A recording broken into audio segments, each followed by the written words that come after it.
headquarters of Ramsey Solutions. It's the Ramsey Show, where debt is dumb, cash is king, and the paid-off home mortgage has taken the place of the BMW as the status symbol of choice. We help people build wealth, do work that they love, and create actual amazing relationships. Open phones here as we talk to you about your life and your money. Ken Coleman, #1 best-selling author, Ramsey personality, host of the Ken Coleman Show, is my co-host today as we answer your questions. The phone number is 888-825-5225, 888-825-5225. Robin's in Charlotte, North Carolina, starting off this hour. Hey, Robin, what's up? Hi, Dave. Hi, Ken. Thank you for having me. Sure. What's up? I am currently 51 years old, and I live in my primary home, which I owe $205,000 on. I have a rental property that I owe $115,000 on. I was thinking about selling my primary residence, and with the proceeds paying off and moving into the rental, which I could pay off that house and have no mortgage. I would leave my current job, where I make about $90,000, and find a new job which I may enjoy more and want and not need to make $90,000. Does this make any sense? I think it makes total sense. I mean, we got to walk through the financials on this, assuming that you can sell the house at what you believe that you can get for it, and you can move through this. Because if you're sound financially, then moving back in pay to do work that you love, then I'm fine with that. But moving back and assuming that you have to move back in pay just to do something you enjoy at the risk of putting yourself in bad financial shape or putting yourself in, a tight situation is never a good move. So if you've got the margin and you can do it, sounds good to me. So let's play this out. You gave us all the other numbers. I want to ask. What would be wrong with making $120,000 a year doing something you loved? Why do you always have to move back and pay to do something you like? Well, that's a non-assumption. Well, it depends on the job. So what's that job that you would look at that would be less money that you love? Do you know? Dealing maybe more with animals. Okay, how working with animals and how much? Sounds like you haven't done a whole lot of research on this. Because the goal is to pay off the house. Right, but it's a peace of mind. I get that, but here's the deal. The way you set that up is assuming that you can get a job that you really, really enjoy and still pays you plenty, whatever plenty needs to be. And I don't think you have a specific idea in mind, which means you don't have a plan, and you really don't know what that could look like. So I'd have to say, no, this doesn't make any sense until we have a clear destination of what we'd want to pivot into professionally. Because there are times, Dave, if you move completely different line of work where, you don't have the earning potential that you would in another place. But that's not what's going on here. There's no work destination. It's just an idea. I want to work with animals and have less stress. Because people suck. Yeah, I'll go with that. But, yeah. But you got to know how you're going to work with animals. You got to know where you would work with them, what it takes to get qualified, how much that costs, how long that takes. There's a lot there that you need to have clarity on before this makes any kind of sense professionally. Yeah, so I'm going to go with Ken on that part of it. Yes, Robin, if you want to sell your house and pay off the rental and move in the rental and live debt-free, that's not a bad idea at all. That's an awesome idea. What I don't like is the assumption that in order to do something you love, you have to make less. I do something I love. I paid off my house, and I made more every year since then. Every single year for 30 years. My income's gone up every single year, and I made more in my life than I ever dreamed I would ever make in my life. Sure. And I'm not saying you have to go do that much, but you can work with animals, and I don't know, maybe you become a veterinarian and make $200,000 a year.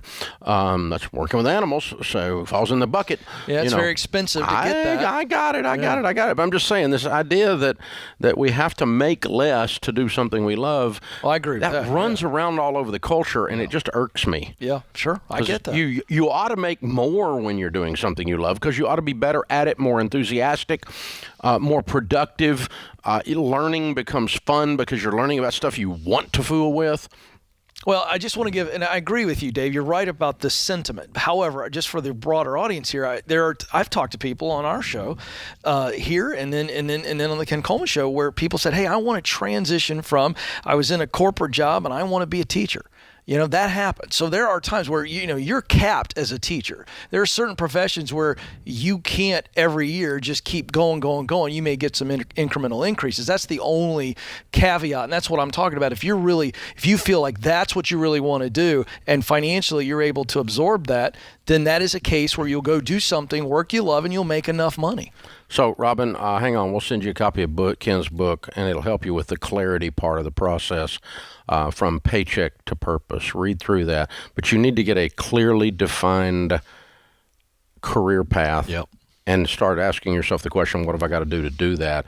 Because otherwise you may end up making $15,000, working part-time in the back of a veterinarian clinic, shoveling animal stuff. I don't know. That's what could happen if you don't have a plan here. That's you exactly could really, right. You could really take a dive. It could be bad. So you really need to have this exactly what I want to do. Oh, and by the way, that pays $65,000 and not $90,000, and then that makes my move into the debt-free rental a lot of sense. Okay, I'll shut up and go with you then, but you need to have this very, very much clarified. Neil is in Raleigh, North Carolina. Hey, Neil, what's up? Hey, Dave, how you doing? Great, man. How can we help?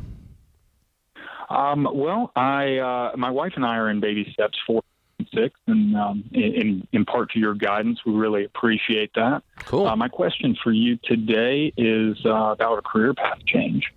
So I like the company that I work for. Been there almost a decade. Make about $75,000 a year with quarterly bonuses, and that amounts to close to about $100,000 a year. My problem is that there's no real career advancement. I've been available for a promotion for some years now, being told that I could move up, and it hasn't happened. And it seemed to be at a bit of a stalemate. I certainly want more of a challenge. I received a job offer for another company, but it's only, and it's not necessarily. You cut out. It's what only? It's commission only. Okay. And their advancement plan, it's insurance sales, not a field that I'm totally familiar with and necessarily comfortable with. But I do know that it would be a new challenge, and the income potential would be much higher. Okay, cool. I'll tell you what, we come back from this break, we'll come back and talk about it. We'll also see if we can get your phone dialed in, because whatever it is skipping all over the place. I hope you're not selling that cell phone. So we'll be back in a minute. This is the Ramsey Show.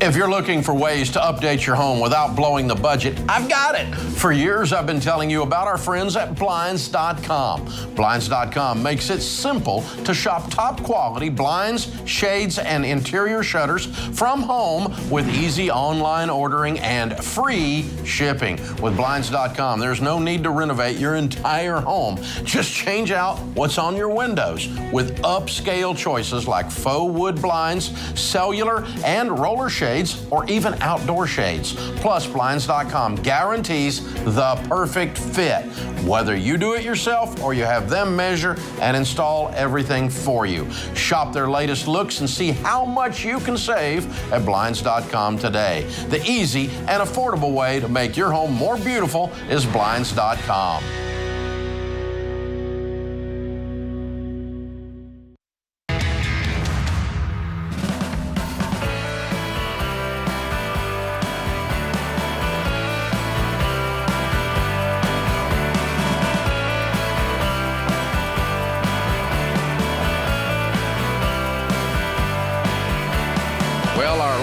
Events are in full swing. Tickets are selling really fast for our Smart Conference, our all-day event experience that's in Dallas, Texas on Saturday, October 22nd.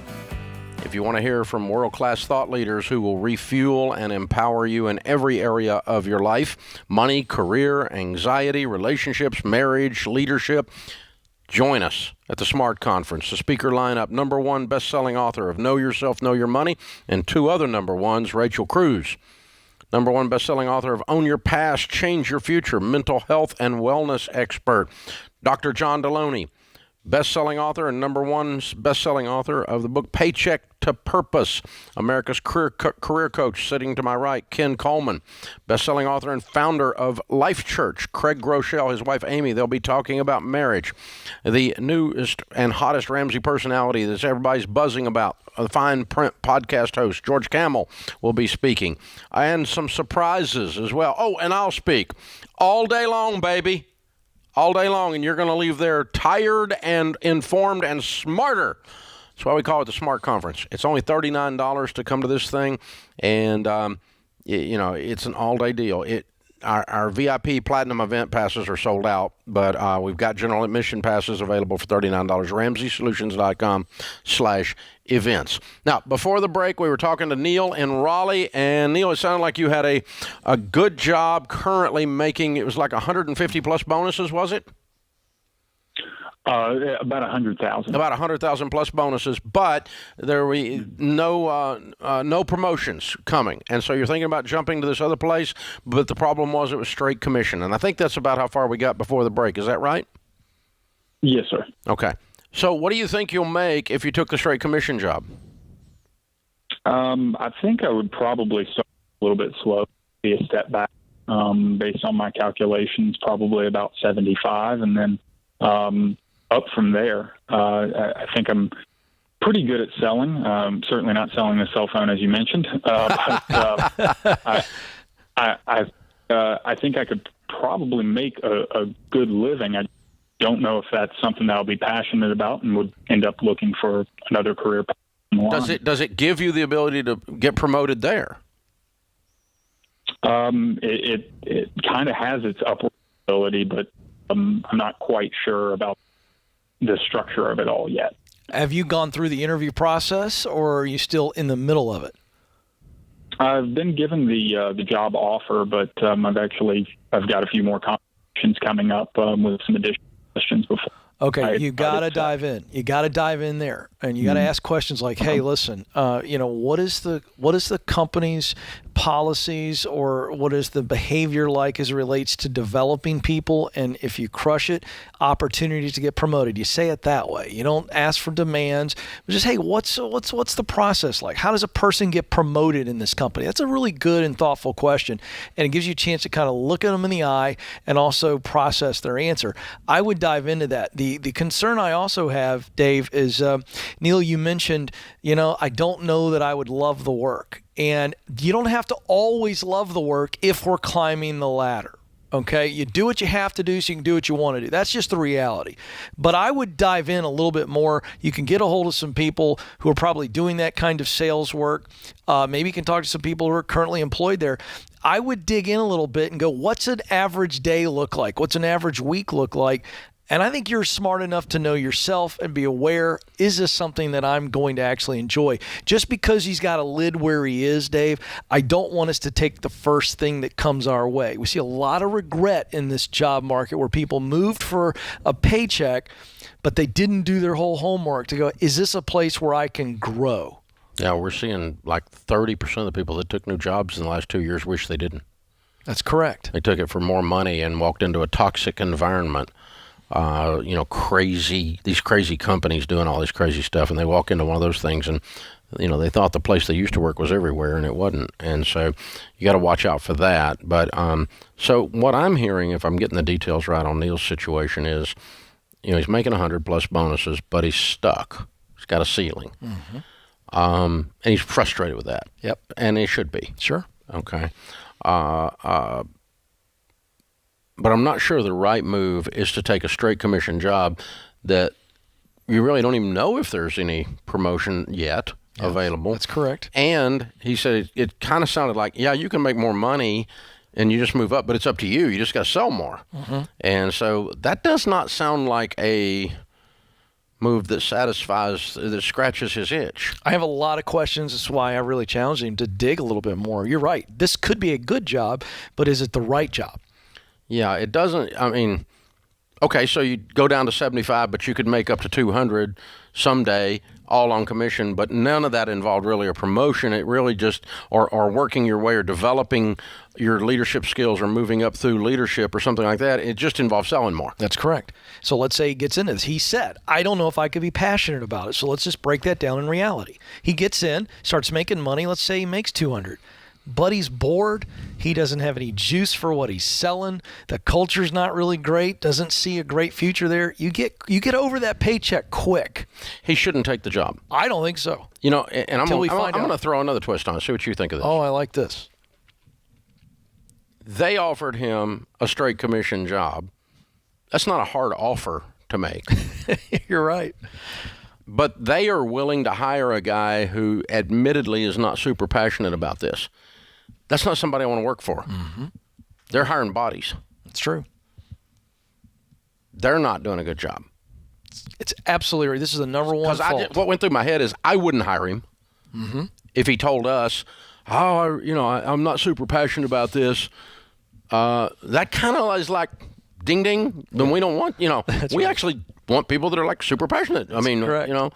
So we don't hire people that, I'm just really looking for a job. You need to go somewhere else, dude, because we don't do that here. We're crusaders. We're mission driven. We're passionate about what we do, all of us, and you won't fit in around here. And so, yeah, you shouldn't work for them because I'm not sure that they're not just throwing bodies to see what sticks.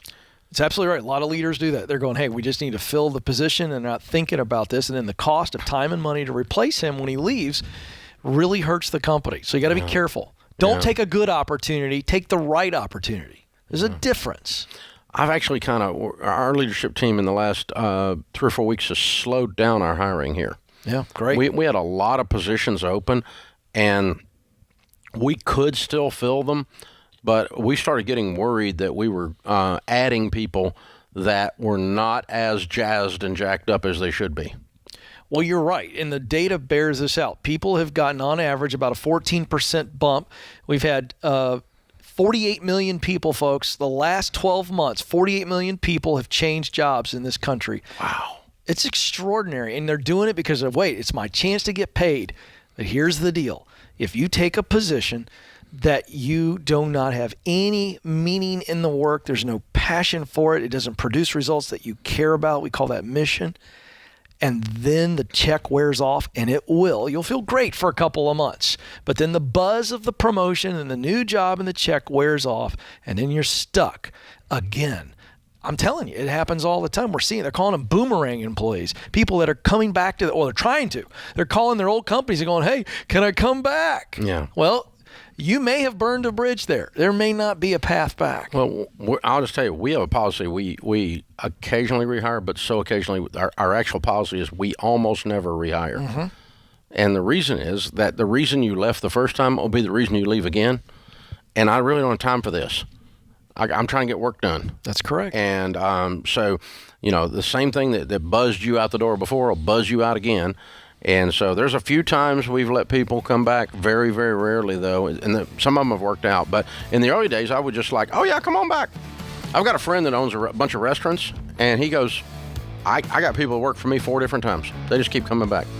Like a server will leave and go to another place, and the server will they'll go around the server horn and end up back at the same restaurant 5 years later. And he goes, so he looks at me like I got one eye in the center of my head when I say we don't rehire. But he rehires all the time. He doesn't have to spend the time and money we do to train and properly put somebody in there. And the restaurant business is 200% to 300% turnover. Big time. So wicked business. This is the Ramsey Show.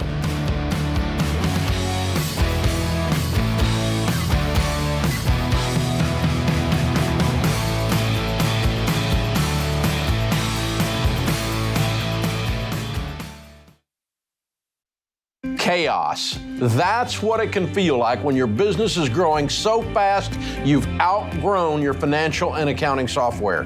The faster you grow, the more likely you are to lose control of the numbers. And here's the reality. If you don't know your numbers, you don't know your business. That's why we use NetSuite by Oracle, the #1 cloud financial system. Over 28,000 companies use NetSuite by Oracle, including Ramsey Solutions, because NetSuite gives us a single view of everything we need to make daily decisions. Whether you're making a few million to hundreds of millions a year, NetSuite gives you the visibility and control of the things you need to grow, like your financials, inventory, HR, planning, budgeting, and more, all in one dashboard. Go to netsuite.com/Ramsey right now to get their free white paper. Jumpstart your CFO career.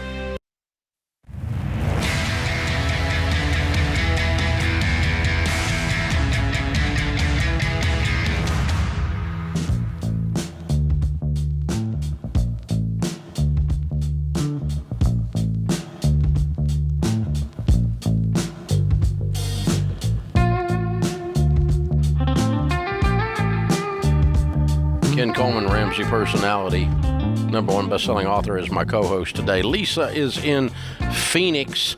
Hi, Lisa. Welcome to the Ramsey Show. Hi, Dave. Thank you. What's up? So I purchased a home in March of 2021 for $675,000. I did a remodel of about $200,000, and of that, I had a partner, my ex-husband. He donated $157,000 in the remodel, and the intention was that we would sell it in March of 2023, make a profit, do that a couple more times, and then be mortgage-free. So the issue is this month, my ex-husband has decided instead of waiting until March, he wants his money in August. So I have to come up with $157,000.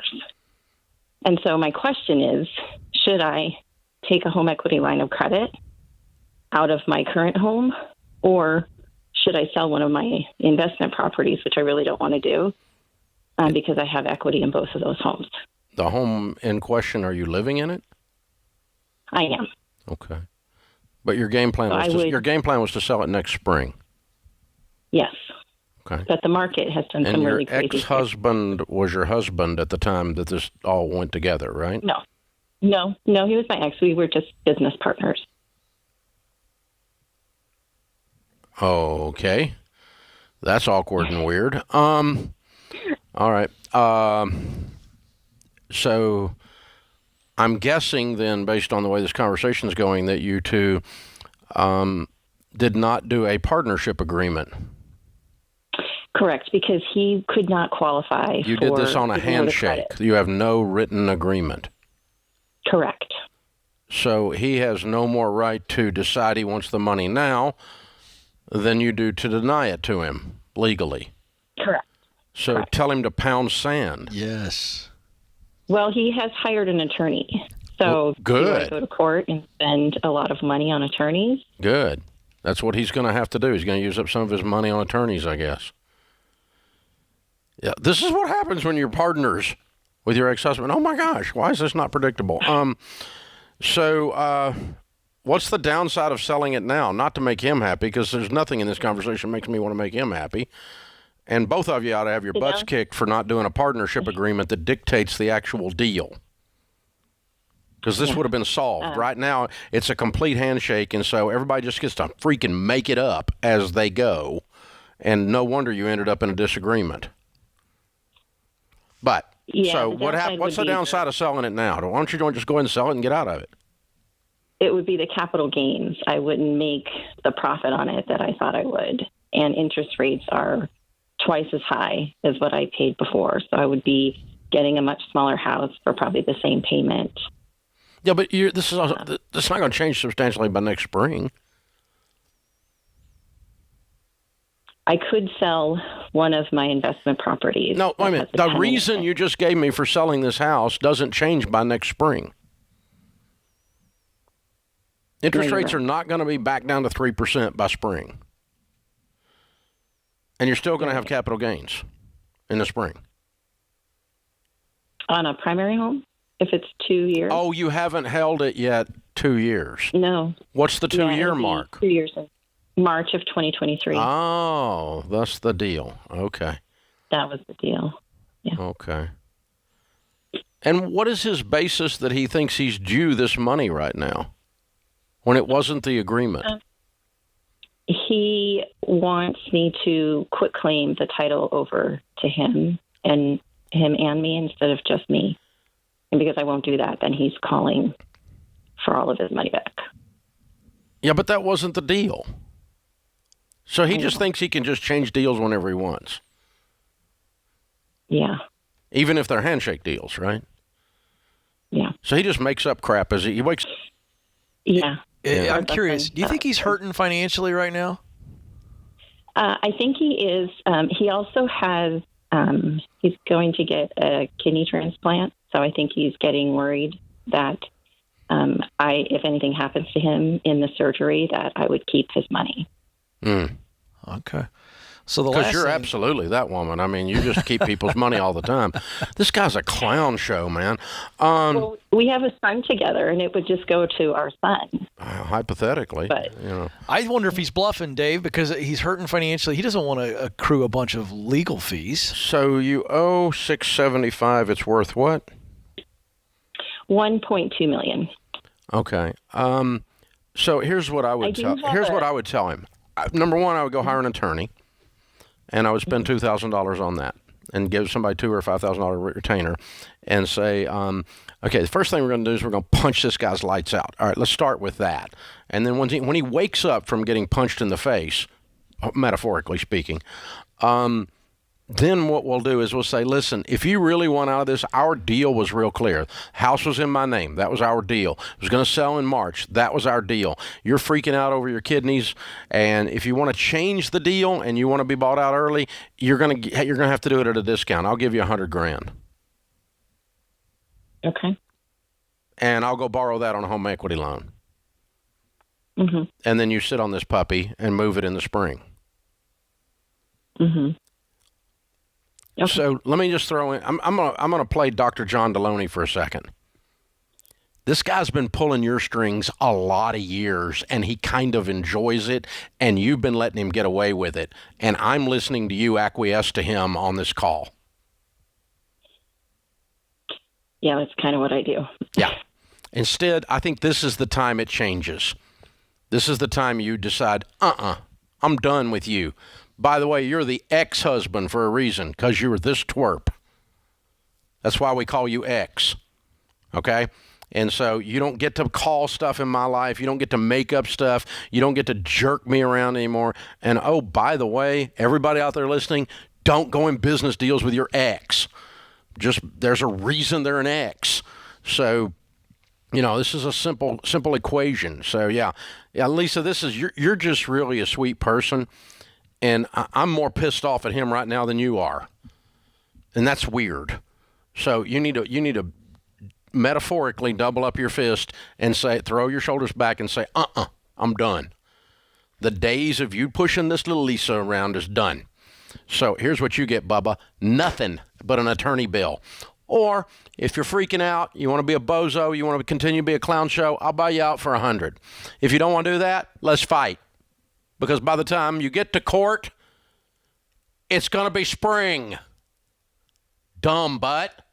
You're not even going to get your money on any sooner by going to court unless he intimidates your butt with this. That's the only way he's getting money. This does not go to trial before spring. Not a chance. The courts are all backed up with COVID right now. It does not go to trial that fast. So you need a good attorney and someone that'll give you enough information that gives you some courage. And then you need to put this guy in a completely different box than you've ever put him in before in how you handle him going forward on issues related to your son. Because other than that, you shouldn't have any further relationship with this guy at all. Yeah, I'd call his bluff. It's that simple. I'd call his bluff. I think he's bluffing. As you just admitted, he's manipulated you before. You have the leverage. He doesn't. He will spend. He's not going to spend any money to fight this in court because he doesn't have a case and he knows it. No lawyer would take it.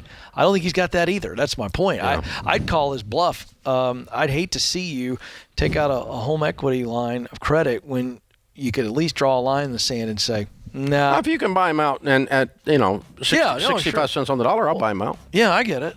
You want out early? There's a cost with that. But if you want to stay in the deal, this is what it is. But here's the thing: he's not going to get any money unless you give it to him in any scenario before spring. Yeah. Unless you cave. Absolutely, that's the line. Yeah, because he can't get it through courts that fast.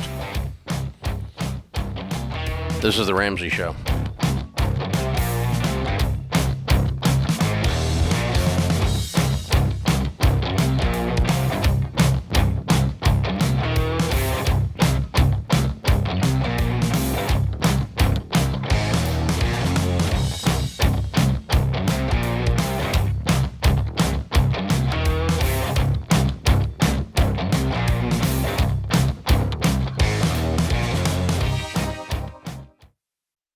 Six, 5, 4, 3.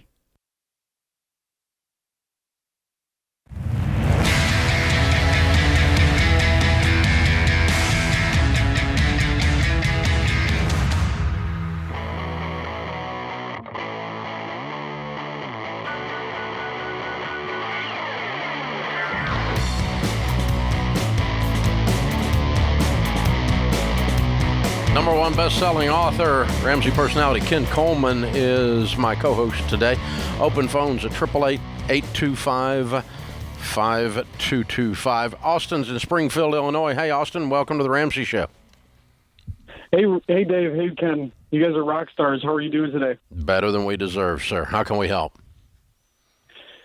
Pretty good. So I'm going to give you a little bit of background. I'm 26 years old. Couple years out of school, just started a new career about 3 months ago. Absolutely love it. And I just feel like I have a lot going on in my life right now, and I have an inheritance of about $600,000 that my grandmother left me. She was kind of my Dave mentor before I discovered you, before my roommate showed me your podcast and whatnot. But so I'm 100% debt free, never had debt ever before, and I'm looking to buy a house within the next 6 to 12 months, and I don't know if I should be looking at the 150, 250, 350 range, if I should put 100% down, if I should try and convert this non-retirement to a Roth. That's where the money's invested. It's invested in a Vanguard Index 500 non-retirement account. Okay. You can't convert it all to a Roth. Okay. Yeah. Not an option. So that's not an option. So the only question is, how much do you leave invested? How much do you spend on the house? And, of course, we're going to tell you to pay cash for the house. You knew that. And I got a feeling your grandmother would tell you to pay cash for the house. Yeah, definitely. Yeah, so we'll honor her memory with your actions here. So whatever price range home you buy, you pay cash for, and the rest of this is investments for the future, obviously, and for other things. You said you got a lot going on, so you got a new job. You've got this chunk of money that's kind of come at you, and it's a little bit, kind of blows your mind a little bit that you got that laying there. There's a little bit of a stress around it, probably. Like, oh God, I gotta be careful with this, right? And so, what else is going on? What else makes you a lot going on? Well, I'm newly single, and I'm just trying to make the right move with this money. I want to convert it out of that non-retirement somehow, whether that's invested in real estate. I'm a pretty ambitious person.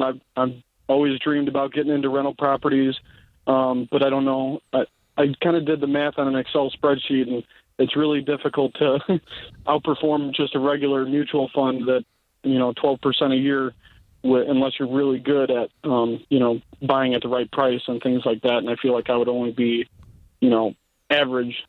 Yeah. Well, I think the first thing is you decide on a home. You newly single. You been through a divorce?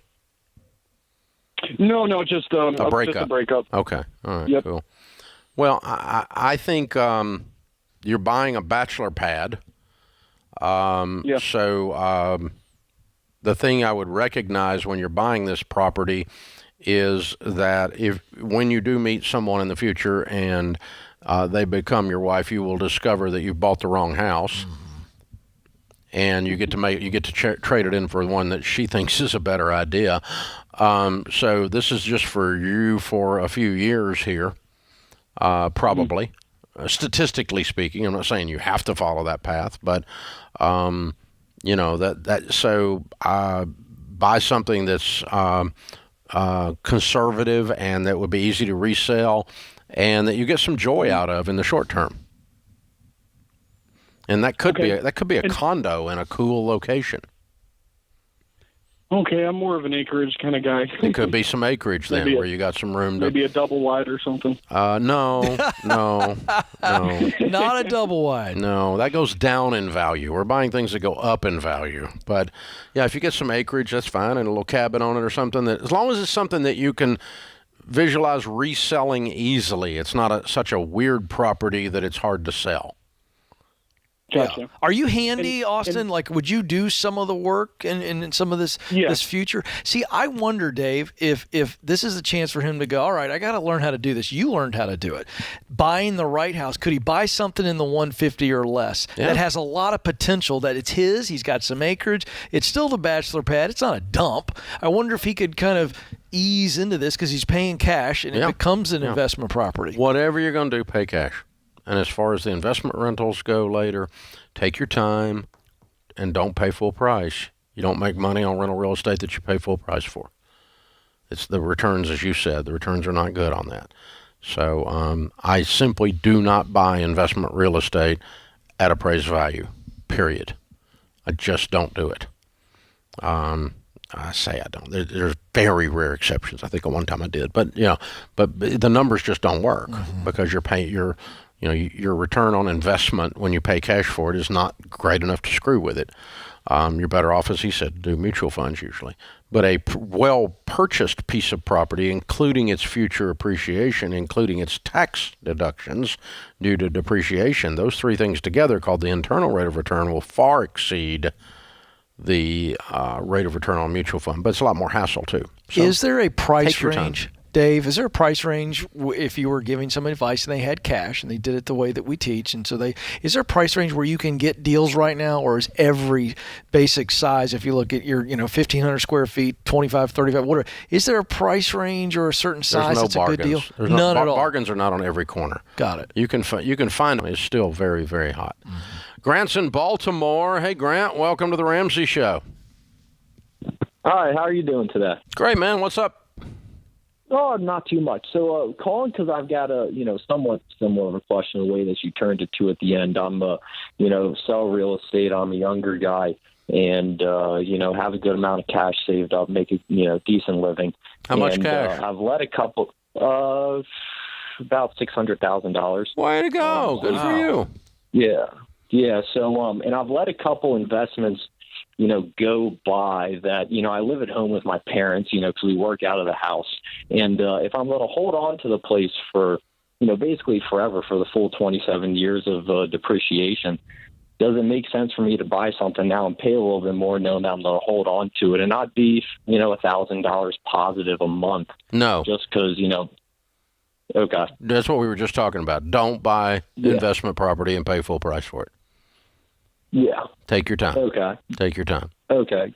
Now, I'm okay if you're going to buy a home to live in and you pay retail for it. That's not the end of the world. But you have nothing pushing you here except just your ambition. Yeah. And so just the money in real estate is made at the buy. That's when you make your money in real estate, at the buy. And then you collect it monthly. And you collect it big time on the resale someday. But the money is made at the buy. I bought a bunch of stuff in 2008 for 15, 20 cents on the dollar. And, man, don't you think I'm smiling right now on that stuff? Yeah. Because of what I paid for it. Because of the 2008 crash, right? It was bargain city, man. It was everywhere. And I only turned one of those pieces of property, and it was a dump, and it's still a dump. The guy that bought it from me, it's still a dump.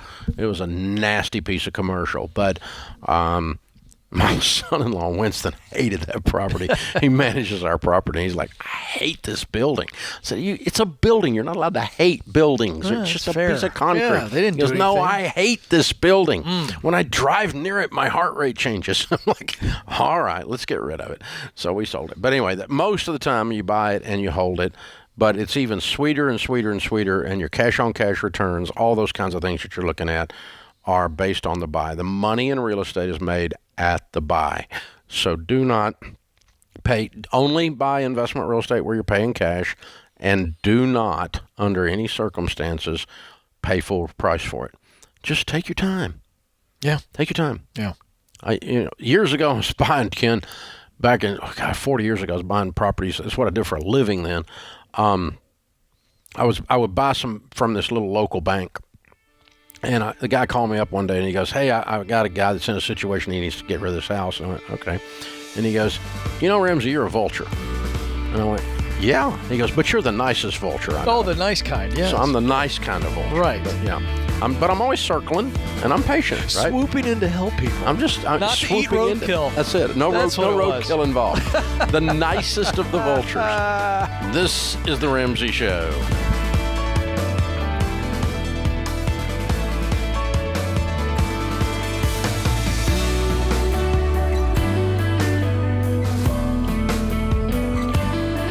Hey folks, Ken Coleman here. Did you know The Ramsey Show is one of the most popular podcasts in the world? Get your daily dose of advice on life and money. Check out all of our shows from the Ramsey Network wherever you listen to podcasts.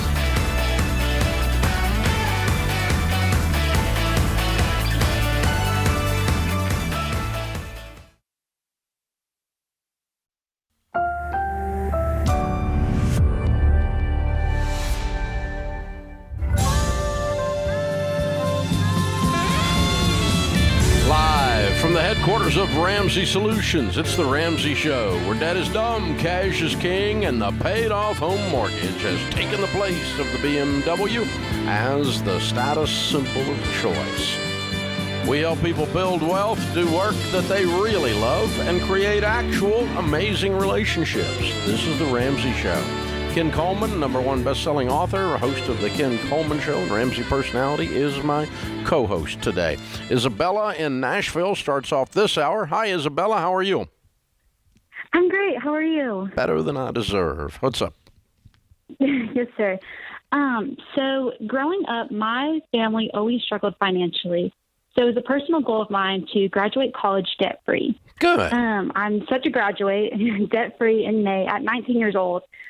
And whoa! I currently 19? Yes, sir. Yes. What's your degree in? Finance. And how'd you do this so fast? I tested out of a lot. So all my gen eds and everything were done when I graduated high school. Nice. Yeah, you're an AP queen, huh? Yes, sir. Club testing, dual enrollment, everything. Yeah, way to go, girl. You killed it. Way to go. Thank you. So at 19, you're going to come out with a degree in finance in May, a year from now. Yes, sir. And then I hope to go back for a master's in actuarial science. But yeah, that'll take you about But still 30 a year minutes away. the way you do stuff. So, yeah, okay, cool. yes, sir. So I'm currently working as a bank teller, and I also volunteer with a nonprofit that'll pay for my sister's dance. Because I live with my extremely generous parents, I only have a few expenses. So right now, my current financial situation is that I have $25,000 in the bank right now, and I keep putting about 90% of my paycheck in there. My question is, should I keep saving my paycheck, or should I consider other options like investing right now? Wow, you're amazing. Okay. Thank you. You're just so far ahead of the curve. So it sounds No, like my mom it sounds really like encouraged me. So. yeah, it sounds like 25 years old, 6 years from now, is light years away for you. That sounds like it's a long ways away. But at 25 years old, 6 years from now, you will still be young, very young, and by then you'll have a huge pile of cash. So, you're just an overachiever. There's no question about it. So I don't want to hold you back on the one hand, but on the other hand, I want you to it's okay to, I want you to have permission to have some patience. So I think you are the best possible investment you can make because you're pretty amazing. So what I mean is, I think every dollar you spend on this Masters is going to give you a lot higher rate of return than any investment would ever give you.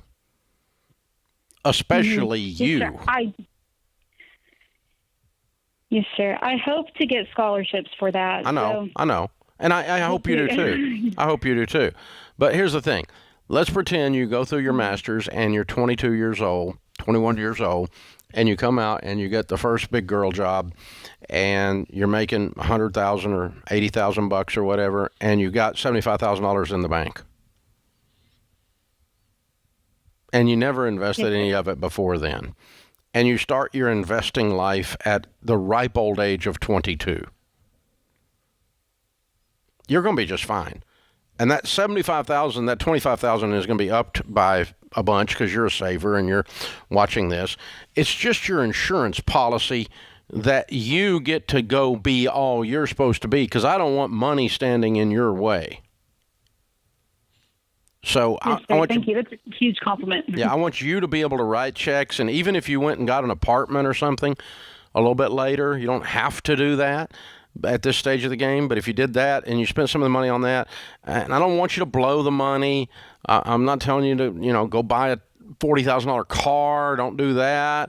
I'm not telling you to do anything like that. I'm just saying that big old pile of cash is an insurance policy that Isabella finishes her Masters with no debt and no stress and gets to run the track that she can run on because you're so efficient at your education. And then when you come out, you're going to be kicking butt and taking names mathematically. And you dump it into an investment then, or dump it into your first house then, or whatever, if you don't use it. And you probably won't use it. But I just love the idea that you don't have to think about money. Okay, thank you. And you can concentrate on your studies and your track because you're way overachieving. It's awesome. Yeah, you're going to be, by the time you're 30, this is all going to be like boring. Yeah. Well, I love what I do. I love my job and I love school. So. Yeah. Well, and you're obviously, you're very goal oriented. You like standing stuff up and knocking it down. Exactly. Yeah. Yeah. I'm just curious. What's the dream? You don't want to stop at being a teller. Oh no. Where do you want to go? She's going to own the bank. Well, that's what I want to be an actuary, and then. Like farther along, I'd love to teach like a college course or something. Like that's something I'd love to do. Yeah. Okay. Great. You probably do that this week. Yeah. Wow. Oh man. Yeah. Well, your advice gives her options, and it just is really nice to have that big old giant pile of cash as she continues to evolve, dream, see opportunities. There's going to be opportunities that come to her that people bang on the door of people like her. They stand out and they go, hey, she's going to get opportunities she'll never even see coming. Well, I mean, I think you're going to be bored to death as an actuary. Because you just have, that's a number crunch 24/7 job. Yeah. And it's a wonderful job. There's nothing wrong with it. But you are so task oriented, goal oriented that I think, about a week of that, you'll be done with it. I could be wrong. That's just an old guy looking in from the outside impressed. Way to go, kiddo. Proud of you. If we can help you, let us be a part of your life as you go forward. Holler anytime. We'd be honored to speak and have a tiny bit just to say we know who you are. You're pretty cool. Open phones at 888-825-5225. So, Ken, you can't go to college without a student loan. Yeah. Isabella says, hold my beer. Right. That's right. And, of course, our very own Christina Ellis is a genius on all this stuff. But I'm telling you something. For this gal to clep out of all these courses, I can't even spell clep. You know what I mean? Well, yeah, me and you didn't clep out of nothing. So she cleps, she advances the whole thing. Mom and dad helping her out, living at home, swallowing her pride, not trying to be like everybody else. I mean, all the things. Great parents, taught her the ways to go. And now all of a sudden, for her to sit here, not only does she have unbelievable financial potential, as everybody who's listening to that's going, wow, but professional potential as well. There's no holding her dreams back because she can fund them. Well, most 19-year-olds are clipping out of beer pong. Exactly. I mean, really. Yeah. And here she's already graduated from college. Oh, yeah. This is like savant stuff. Yeah. It's cray-cray. I love it. So fun. So fun. Her mom and dad just walking around proud, grinning. Oh, yeah. They're just grinning. Yes. No student loan debt. This is just, yeah. It's Isabella's world. We're all just kind of hanging We're out all in it. in it. This is the Ramsey Show.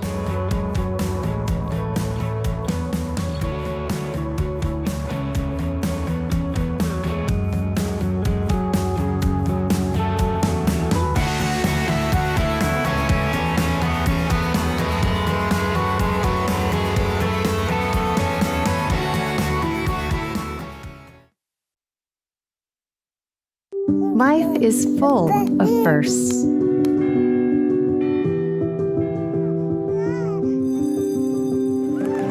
As the first and longest-serving Christian health cost-sharing ministry, CHM has shared medical expenses for its members since 1981. We believe you should have the freedom to focus on your health while being supported by a community of believers, giving you the opportunity to create many more firsts.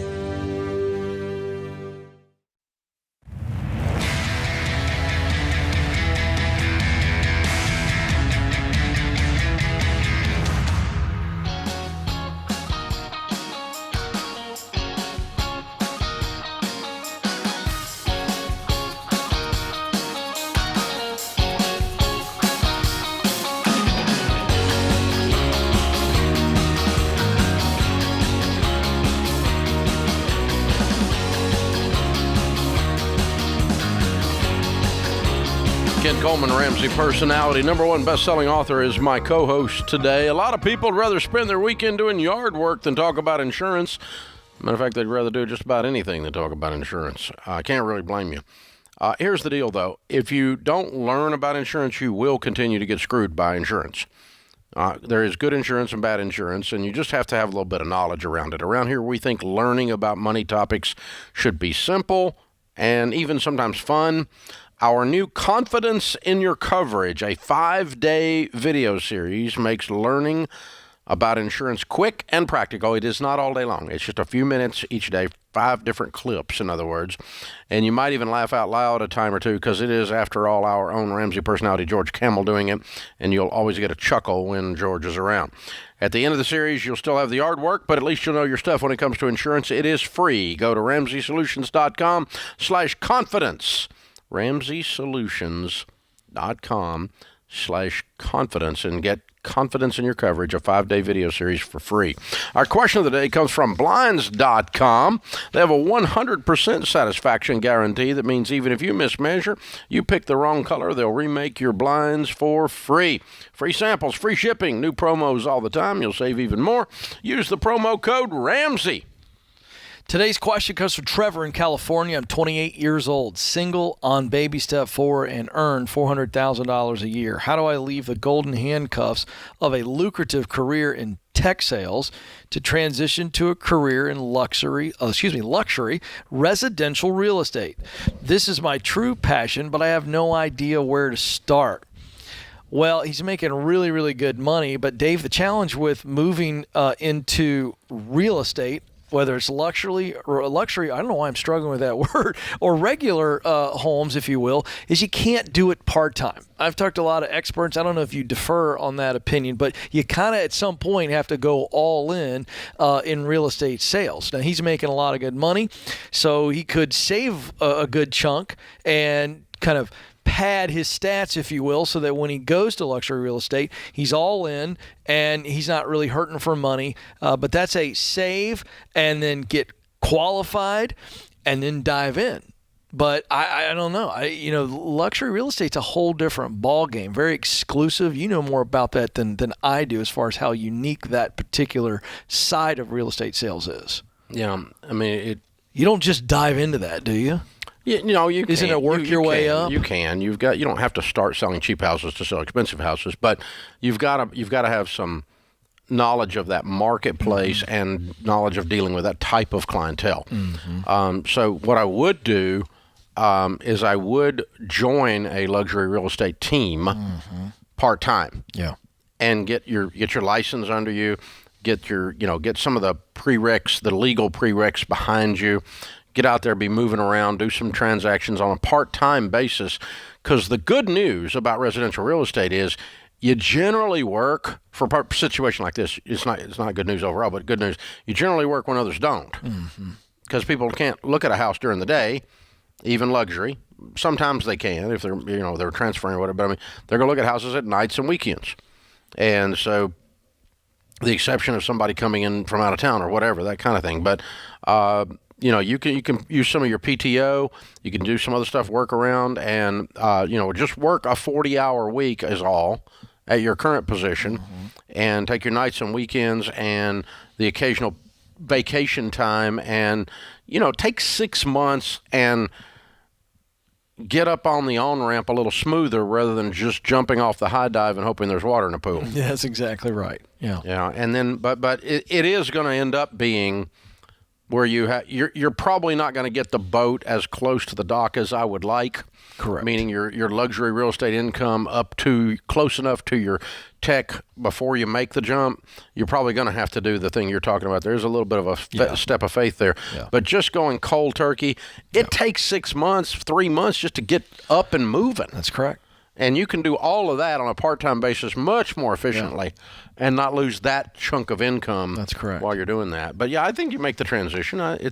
It's a weird time to do it. The good thing about the real estate market slowing down is all these people that just went and got the real estate license because real estate was easy. Yeah, they're going to fall off. They're the first ones to leave. Last in, first out. And so it culls out the underproducers. It culls out a hard time, a recession, a slower real estate market culls out the agents that are not rock stars, that are not the best of the best. And so, because you got to pay to keep the licenses, the realtor fees, the MLS fees, all that stuff. It costs if you're not making money in the business. It's not something you can just park it and sit there. So it really does push people out of the business in times like this.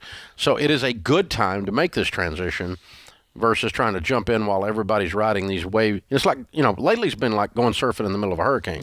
That's I mean, it's just, there's a lot of waves. So open phones at 888-825-5225. Marshall's in Phoenix. Hey, Marshall, how are you? Hey, I'm doing great. How you doing, Dave? Better than we deserve. What's up? Hey, first of all, I just wanted to say thank you so much for everything you and the team do. It's been a real inspiration to me. I've made a lot of progress. I started off the start of the year.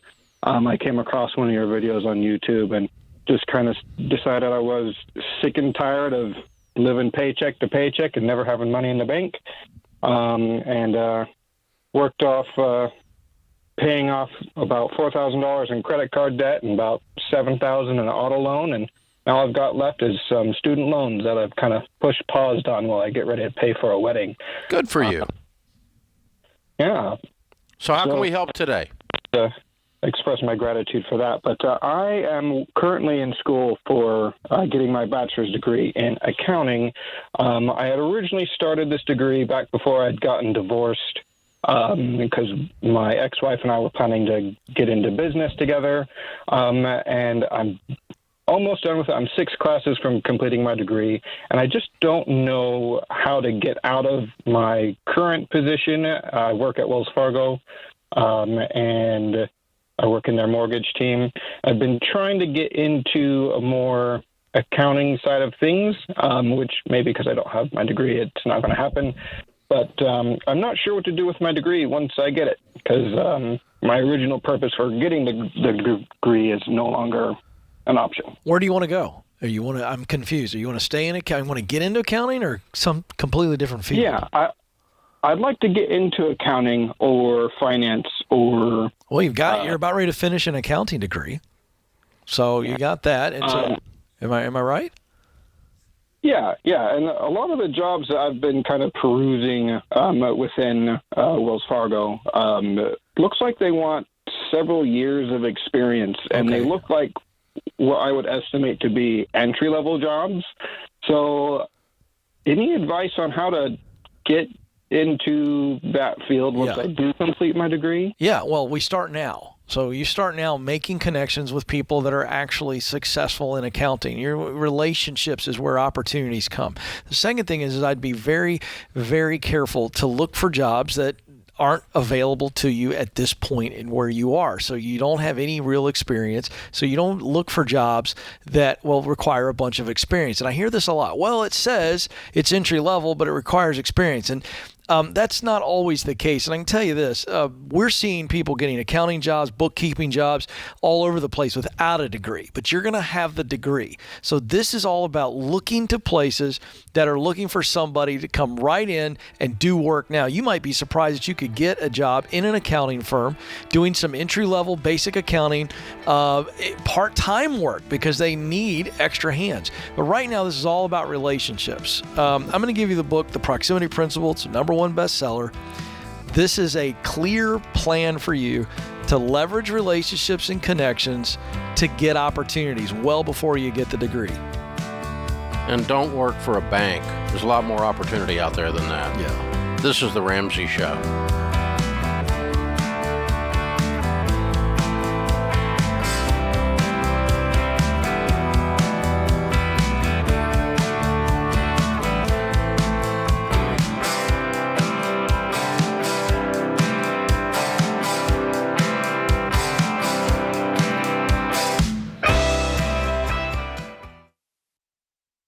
Look, I love real estate, and I want you to have a house, but I don't want a house to have you. That's why you need to get in touch with Churchill Mortgage to make sure you do this right. These guys are awesome. They'll help you get on a smarter mortgage plan because they're committed to doing what's right for you. That means they check in every year with free consultations to help you stay on the right plan. They show you how to save money and interest so you can build wealth faster. They walk you through the total cost of your loan so you can make the best choice. Basically, they care. That's why we call them Ramsey Trusted. You can achieve debt-free home ownership, and Churchill is here to help. Go to their site, churchillmortgage.com/Ramsey, to start your approval or get more information.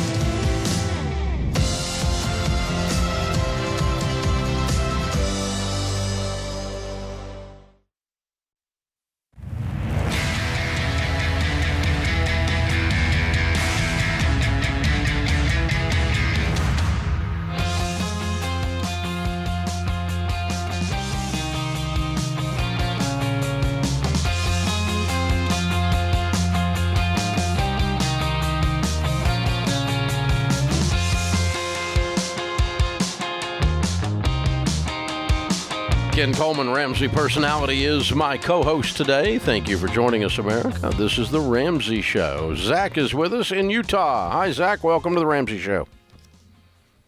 Hi, Dave. How are you? Great, man. What's up?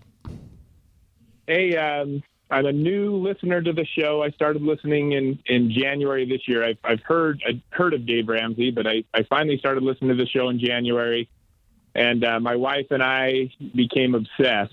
So we've paid off all of our debt now except for our house.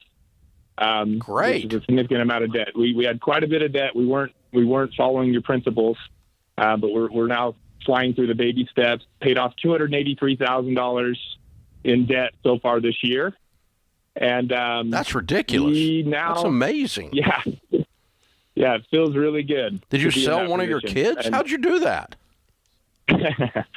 No, we've been fortunate. We've been blessed to have a really good income, and I've always been a saver. And we didn't have a structure or a strategy, and so the baby steps. We like I say, we bought into your program and attacked it with as much intensity as we could. Wow, you're doing great, man. How can we help today? Thank you. So we're in a position now where all we have left is our mortgage. And we actually have enough saved almost exactly to pay off the mortgage today, but that wouldn't leave us with any sort of emergency fund. And so, anyway, the goal is, my goal is to get my wife and my 4 kids. We want to be at your studio doing our complete debt-free scream by the end of the year. I'm just wondering what you would recommend as far as how much of an emergency fund I should have before we go ahead and pay off the house. Okay. Wow. What's the balance on the house?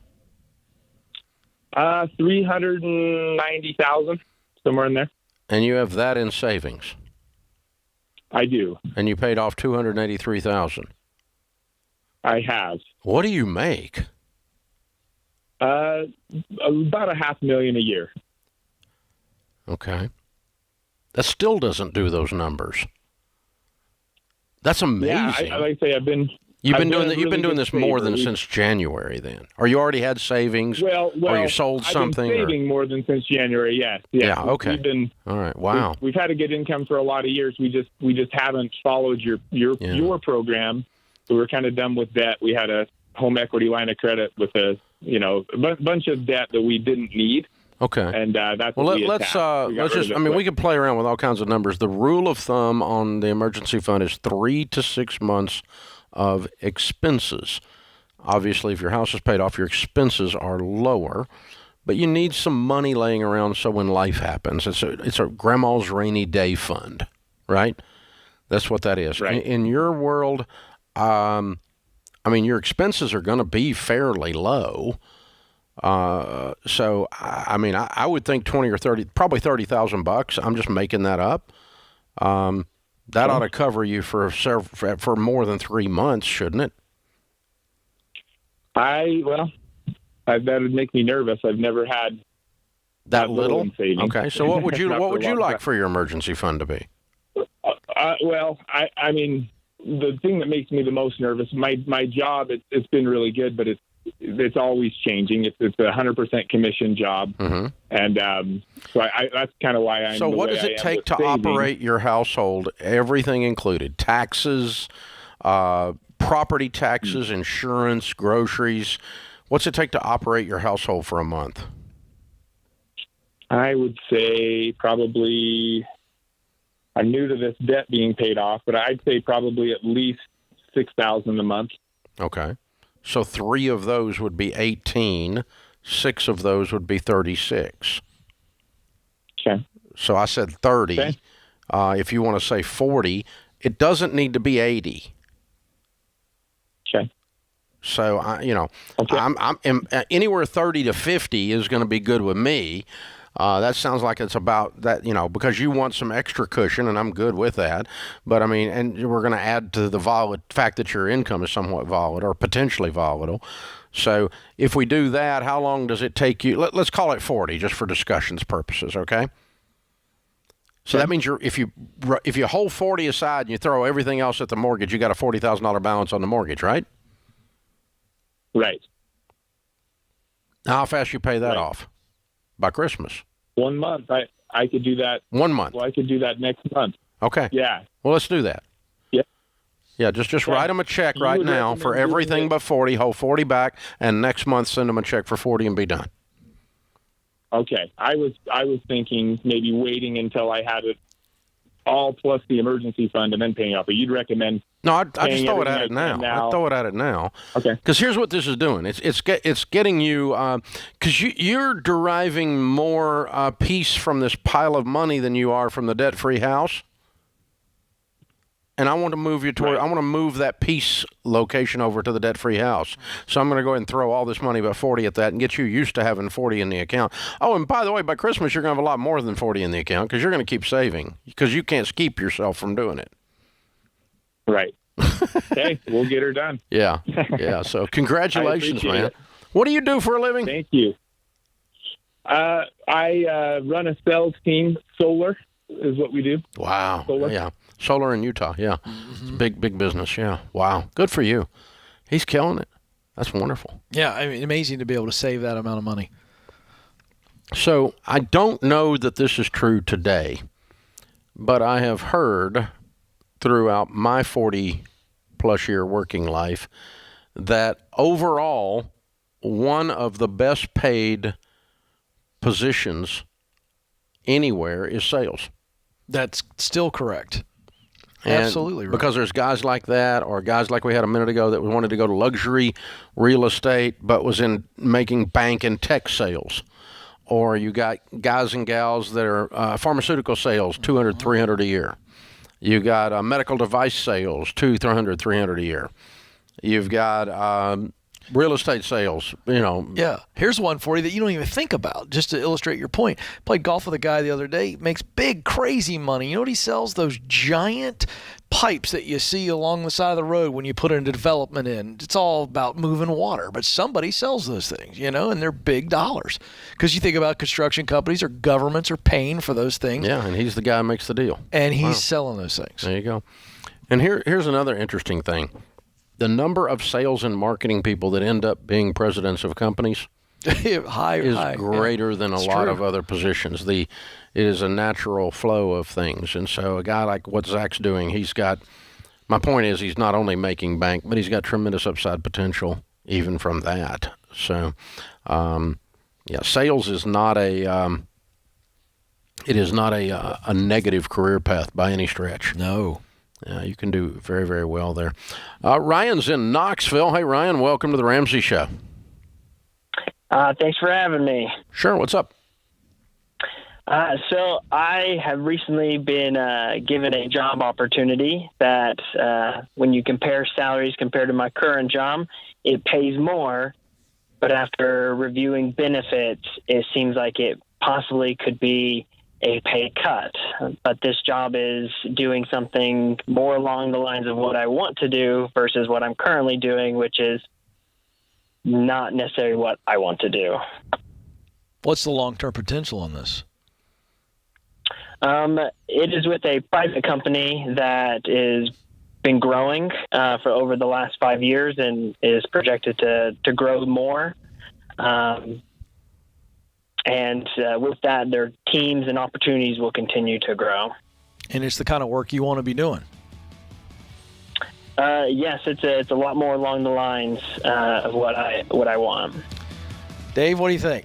I'd bet on myself if it's really where you want to be long term, and I'd fix my budget a little bit to absorb that if you feel like you're going to make more in the short term. Yeah, I guess the question is, how much difference is it? Is it a $30,000 a year difference or a $3,000 a year difference? Yeah, don't take the big difference. We're talking a little bit. If it's a $3,000 a year difference, shut up and go do the new thing, Stop your whining. If it's a $30,000, then maybe you need to rethink it. Yeah, say pass. Yeah. This is The Ramsey Show.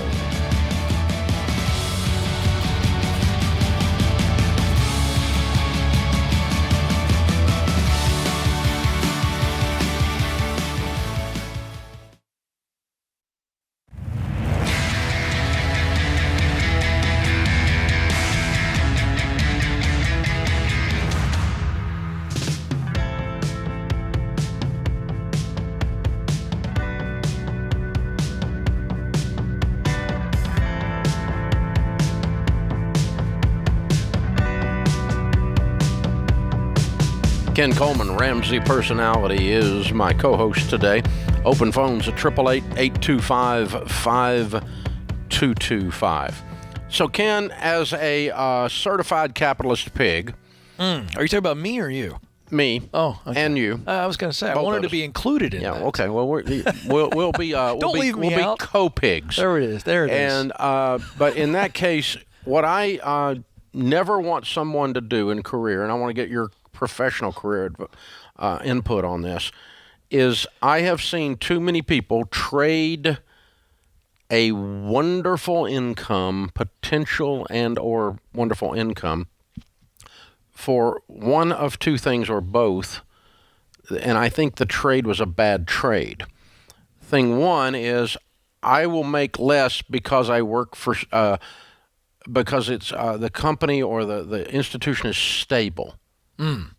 Like I'm going to take a state job as an auditor, and I'm going to make 75 cents on the dollar of what I could make in an accounting firm as an auditor, but it's stable. Bullcrap, number one. Okay, number two is I don't want to leave the benefits package, or I don't want to. I'll work for less because I can go over there for the benefits package. Like, I actually had a person tell me one time, I mean, this is how people's brains get screwed up on this. They were paying for their own health insurance. It was $800 a month, which is $10,000 a year. and they took a job making $30,000 less because the health care was free. Right. I'm like, that ain't free, dude. Yeah, that's right. You just lost 20 grand. Yeah. You know, I mean, yeah, you got rid of a $10,000 expense, but you also got rid of $30,000 worth of your income. So that's a bad, people don't do math well on the risk differentiation to the, quote, stable job, and they don't do math well, sometimes, not everybody, but some people don't, on the benefits package. I get this grant of my benefits package. And it's like, yeah, but you make nothing. That's correct. First of all, I completely agree. If you go the stability route, you're settling. And you've just sold yourself and your future and your potential. You've sold it out because you said, I'm going to take what is safe, what is stable. And what you're really saying is, I'm going to settle because I'm afraid to put myself out there and deal with change when change happens. That's number one. On this other issue on benefits, it's odd, Dave, because they'll end up choosing a benefit that doesn't benefit them financially. Yeah. It's an oxymoron. It's like you chose this job over benefits, but it didn't benefit you. And you're exactly right. You know, for years before I came to work at Ramsey Solutions, Stacy and I ran a small business, just Stacy and I together. And we had to pay for health care ourselves.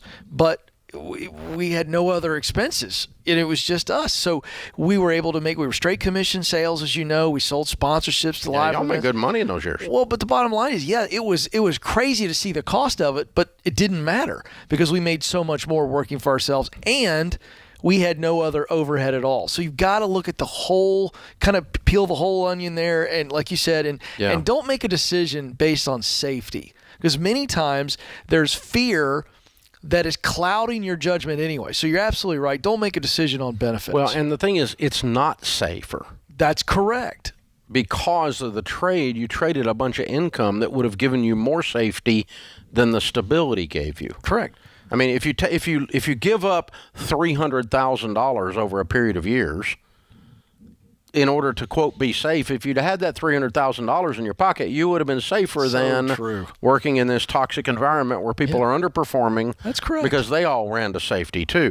So one of the things, I grew up in a straight commission household. Mom and Daddy were in the real estate business, and so they always taught us that your only safety is in your ability to go get at the next thing. Amen. And so if you have the ability to go get another thing, you're safe. That's so you are your safety. Yes. Your skill, keeping your skills sharp, keeping them current, stay on top of things. You're only as safe as your ability to land the next deal. That's correct. You have to believe in you and not let fear dictate your decisions. We have so much fear in this country and really around the globe. And this is an example where you'll take a bad job or you won't leave a government job where you've never gotten promoted, or if you get promoted at all, it's very little. You have no opportunity for growth. And you're absolutely right, Dave. The amount of money that you've passed up on is silly. So the safe choice is silly. Mm-hmm. And I get this question a lot. Hey, and sometimes people trade doing something they love for that. Oh, yeah. They'll take the safe thing that they hate. Right. Over the thing that feels risky to them. So I go into business for myself. I'm selling books out of the trunk of my car. My sweet grandmother. Mm-hmm. my grandpa was one of my heroes. Grandpa Ramsey was one of my heroes. He was just a wonderful man.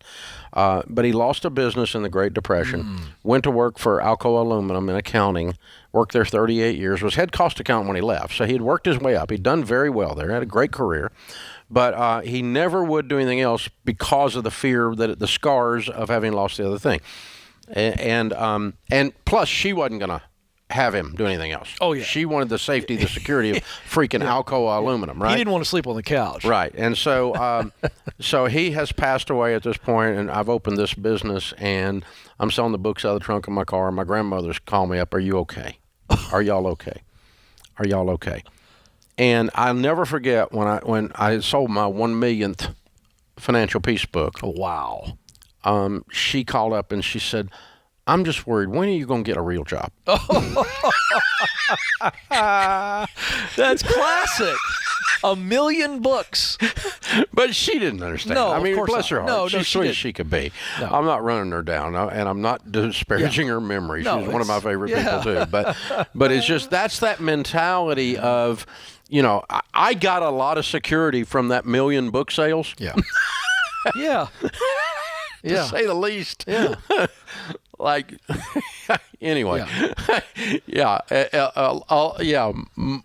You know what she was saying, though? She was saying, I don't understand what you do. I don't know what this is. And it's scary. Different. It's scary. What we do not know, we fear. Yeah. The entrepreneurial journey for that is a super scary for a person that's not that. So, but my point is, not everybody has to be an entrepreneur. Not everybody has to sell a million books. That's not what we're talking about. What we're talking about is that last caller made me think of this. He's like, I don't know, man. The benefits package is not as good. And he was actually, in his case, doing math, to his credit. He was. He said, actually it's going to cost me more. That's right. For my health insurance. I get a raise, but after I pay more for the health insurance, I'd actually probably make a little less. That's right, which is why I took it to him and said, and this is the question you all have to answer in the same scenario.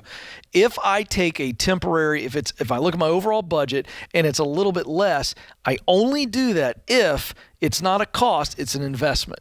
So if he takes this job, and let's say 6 months from the time he takes it, it's a good chance he's going to get a nice bump, or he starts making more, or within 6 months to a year, he's positioned for promotion to make way more. Now that becomes not a cost, but an investment. Yeah. At which point you would change your budget.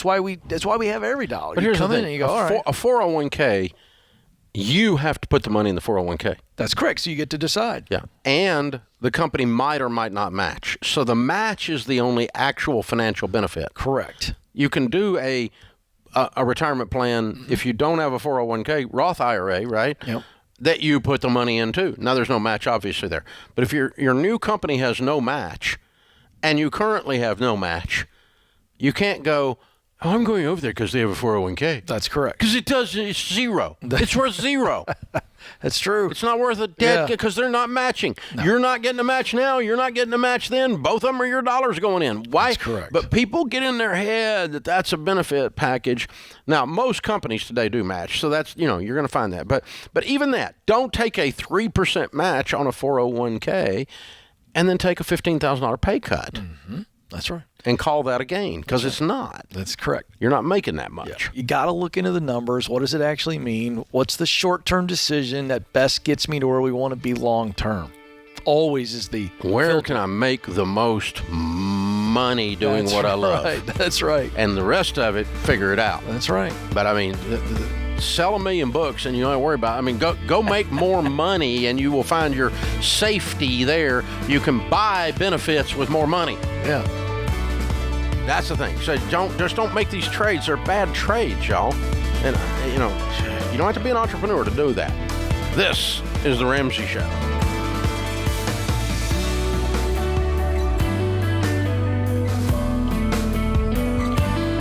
Dave here. You can find all of our shows with the Ramsey Network app on your smartphone. It's the only place to listen to the entire back catalog of episodes.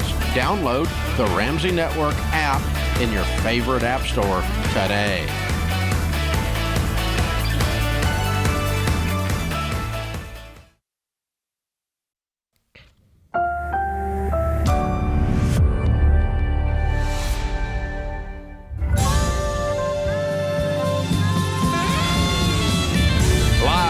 The headquarters of Ramsey Solutions. It's the Ramsey Show, where debt is dumb, cash is king, and the paid-off home mortgage has taken the place of the BMW as the status symbol of choice. This is the Ramsey Show. We help people build wealth, do work that they really love, and create amazing relationships. Kent Coleman, Ramsey personality, #1 best-selling author, is my co-host today, and this hour is a blast! We get to talk with people who have successfully become wealthy. One way to gauge that is your net worth. When you have a net worth of $1 million or more, you are called a millionaire. A millionaire is not someone that makes $1 million a year. Your net worth is defined as your income, your assets minus your liabilities. What you own minus what you owe equals your net worth. When you have that number be $1 million, you are a millionaire. Well, I don't feel like it's not a feeling. Well, no one should have that much wealth. It's not a moral construct. It is a freaking math formula. And when I hear some of these politicians go, well, he makes $1 million a year, he's a millionaire, it just makes me my mind explode because they don't even know what they're talking about. There's only one definition of millionaire. Only one. When you have a net worth of $1 million or greater. That's all we're going to talk about. And here's the interesting thing. We've done the largest study of millionaires in North America ever done. 10,167 millionaires interviewed. More than statistically sound, more than statistically significant, airtight research, and we have data to back this up. And we started doing this hour a few years ago, talking to actual millionaires. Some of them became millionaires from inheritance. Some of them became millionaires from luck. Some of them became millionaires from hard work and saving. Some of them became millionaires by following the baby steps. We call those baby steps millionaires. And we wrote a book about it that's a #1 bestseller that has the study of the millionaires in the back of it. And so it's a great book to read to go along with all this. So, Ken, we're going to take calls this hour only from real millionaires and find out how they really did it. Because everybody's got an opinion, but let's talk to the real guy. Yeah, and this is the place where we celebrate millionaires, not put guilt on them for being greedy. You know, I forgot about that. You're supposed to be ashamed. But we're not. We're not. We are not ashamed, and we are not ashamed of you. We're happy for you. If you inherited it, if you won the lottery, if you worked your tail off, if you started, I don't care what you did, as long as you didn't steal it, then we're going to celebrate you as being a millionaire. Stephen is our first millionaire up this hour. Stephen is in Winston-Salem, North Carolina. Stephen, what is your net worth? Just shy of $4 million right now. Cool. Way to go, man. That's awesome. So how old are you? I am 62. You and I are the same age, about 2 months apart. I love it. Met many times. So. Very cool. So give me the breakdown on the $4 million. How's it break out? Real estate, investments, and what? About 2.6 in retirement, about 200 in cash outside of retirement, about 950,000 in a paid-for beach house in our primary residence. Way to go. Good for you. Love it. That's a great breakdown, by the way. Okay, so how much of this did you inherit? I think I inherited $5,000 when my dad died, and we bought a dining room table with it. What I inherited from my dad was work ethic and do whatever it takes. There you go. I like that. That's a good inheritance. If you got to choose, that's the best kind. And what was your range of income during your working lifetime, the last 40 years or so? What was your best year, household income, and worst year? Oh, probably worst year, probably down as low as 15,000. Probably best year somewhere between 150 and 200,000. Okay, and what'd you do for a living, or do you do for a living? Well, I'm self-employed, so I do. I'm a flooring inspector. I do forensics for flooring warranties. So. Okay, what do you have a 4-year degree? I have a master's in business and a 4-year degree, and I took a 2-month-old baby to class for 3.5 years to get that 4-year degree. I love it. So what was your GPA in college? Probably about 3.8 in in undergraduate, probably about the same in graduate. Mm-hmm. Wow, show off. That's impressive. 3.8. So are you guys TV people or book people at night? Well, I don't watch much TV. If I watch TV, it'll be a video because I can't stand what's on TV. Okay. All right. I'll go with that. And I travel a lot, so I do a lot of books in the car. Yeah. So can this still be done if somebody's out there 25 years old and listening to you and me? Oh, I wish I would have started back when I was 25. I started when I was 46. Wow. Okay. So you think it could still be done now? Oh, yes, all day long. What do you think they should do if they want to be you when they grow up? Well, yeah. So I think Warren Buffett said, you have to pay yourself first and then live within your means and make some smart investments and just do it like the turtle, long, short and slow and sweet and steady. Wow. So you said you started at 46. I think a lot of people would love to hear what the starting point looked like. Where were you financially when you started this path at 46? Okay, well, let me go tell a little bit of background with Dave because my wife and I, when I started, I had two businesses at the time. I had a carpet cleaning company that I started, and then a year later started the business I own now. And about 3 days before our 22nd anniversary, my wife decided to move out. And we went through counseling for a little bit, divorce filed the next year, had a pastor and his wife devote 9 months of their time to get our marriage back together. And so we renewed our vows. So the first time I met Dave, this is back way many years ago, in Knoxville, we did the VIP tickets. We got to eat lunch with you, Sharon, and the kids. Wow. And then we went back that year and did the financial counselor training together. That was the class where the one teammate lost a wife and a child in the car accident. Oh, yeah. You came out to talk to us during lunch, had your team member feature us in the newsletter, and I went back that year and did entree leadership. You and I had dinner or lunch a couple times there at the Vanderbilt Marriott when you were doing entree leadership. Man, that was a long time ago. Oh, yeah. This is 20 plus years ago. Yeah. Oh, yeah. And then, you sent a crew, Justin Baker and a crew to our house about 3 years ago, right before Everyday Millionaires launched. And they spent a day with us, an entire day. So my granddaughter, actually, half her life she's lived with us, and she got to be in the second half of the video. So a long time, and you've been following our story. Yeah. So you remember me if you saw me, because. So I know who you are. So you're now that you brought all that up, because I've seen the videos. So you truly are a Baby Steps millionaire, and you started at 46 from broke. Correct. And one of my 25th anniversary gifts to my wife when we got back together. Well, I had to lie to her because I told Lord, forgive me for lying, but I had already set up a meeting at our small group leader's house, and she thought we were going there for something after church. And I actually had her dad come down from Pennsylvania to get her sister in Georgia, brought them up.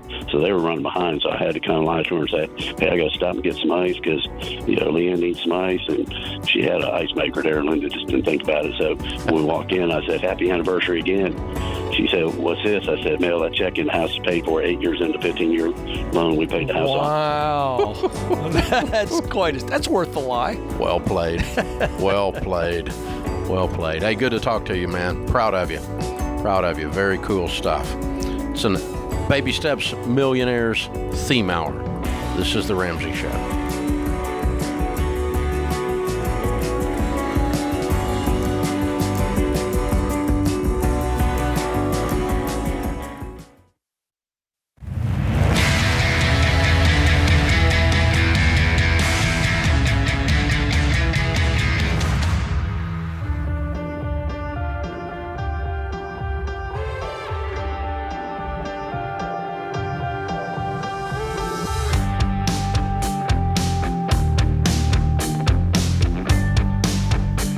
Ken Coleman, Ramsey Personalities, my co-host today. This hour is a Baby Steps Millionaires theme hour. We're talking to real millionaires, not your broke brother-in-law, about where millionaires come from.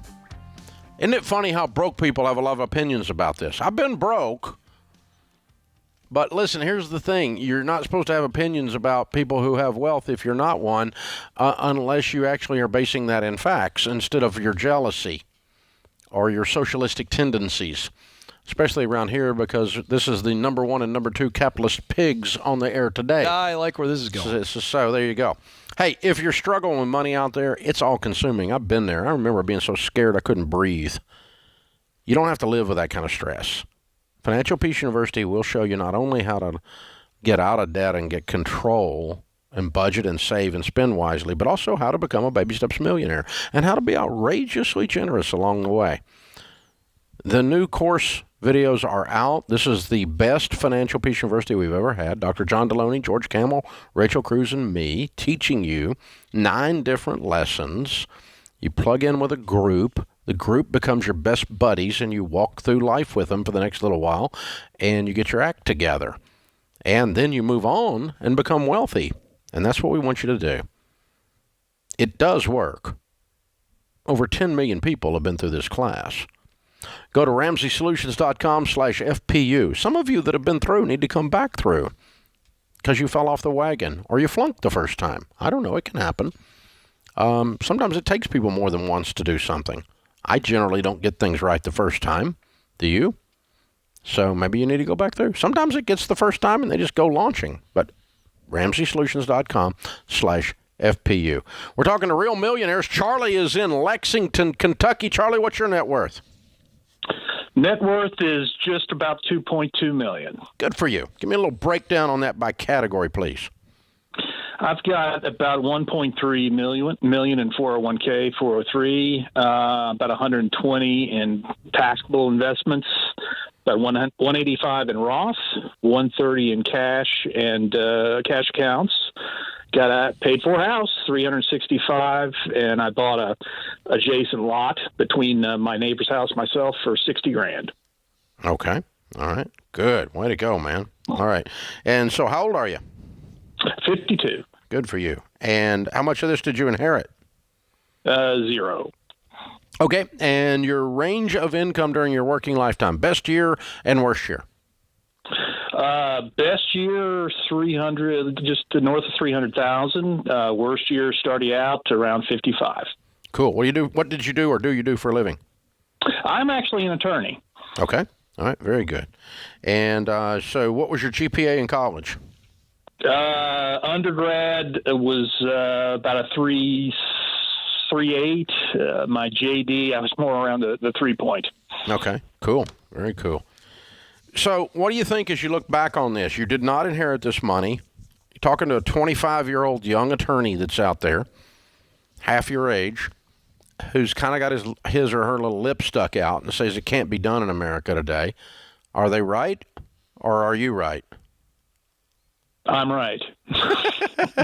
So what advice would you have for them?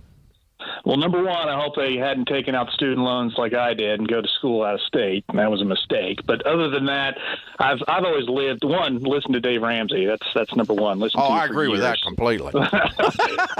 Really, I think for me, it's you got to live within your means. I think particularly when you get into a profession like as an attorney or doctor, and you think you're somehow. You just mentioned that you have your lip stuck out a little bit. Live within your means. Don't compare yourself to others. And above all, appreciate what you have and focus on your goals and what you can control. I think that's key. I love that. I got to ask you a question as a successful lawyer. Does anybody care? Has anybody ever really asked you, and has it done anything for you as to whether or not you went to a law school that they were impressed with or not? How much does the brand name of the law school matter to success? I think it's in very limited circumstances. Like anything, it's what you put into it. And quite frankly, again, if I had known then what I know now, I would have saved a lot of money and maybe not have had the student loans if I stayed in state, because there are a lot of tremendous attorneys who went to schools that are statistically ranked lower than the school that I attended. Right. So nobody really cares. Your customers don't care. No. Yeah. Nope. My clients don't ask where I went to law school. The judges don't ask where I went to law school. They just look for the results. There it is. Judge reads a brief and goes, "Oh, he went to Harvard. We got to know that." No judge said no judge ever. Yeah. I like it. So, what kind of law were you practicing? I'm in a defense firm. I do a lot of insurance defense work. Oh, okay. Wow. Cool. Good for you. That's fun. So, I know the answer to this question. You're a reader more than you're a TV guy, right? Absolutely. Yeah, you can't get through law school unless you become a reader. It's just impossible. So, and it sticks. Most lawyers read like voraciously because they have to keep up in their world, number one. And you got tremendous number of briefs and things to go through, a lot of volume of documents to go through, I assume. A ton of reading, a ton of documents. You're right. Yeah. Okay. Well, very, very cool. Hey, man, it's an honor to speak with you. Congratulations. We're very proud of you, proud for you. Very well done. Jennifer is with us in St. Paul, Minnesota. Jennifer, what's your net worth? Right around $3 million, Dave. Good for you. Give me a little breakdown on that by category, please. Sure. I have my home is right around $750,000. I did buy an investment property that my son is currently living in while he goes to school, which is $250,000, so $1 million in real estate. Mm-hmm. Right around $1.8 today in my 401ks, mm-hmm. and right around $200,000 in stock and cash. Good for you. How old are you? 52. 52. Cool. And how much of this $3 million did you inherit? Absolutely none. Zero. Okay. Nada. Zero. All right. And so your income range, best year and worst year in your working lifetime.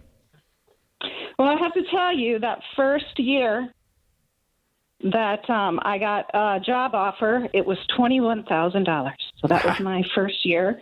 I actually got the offer, and I was waitressing all throughout high school, and I said, oh my gosh, I am making more than $21,000 waitressing today.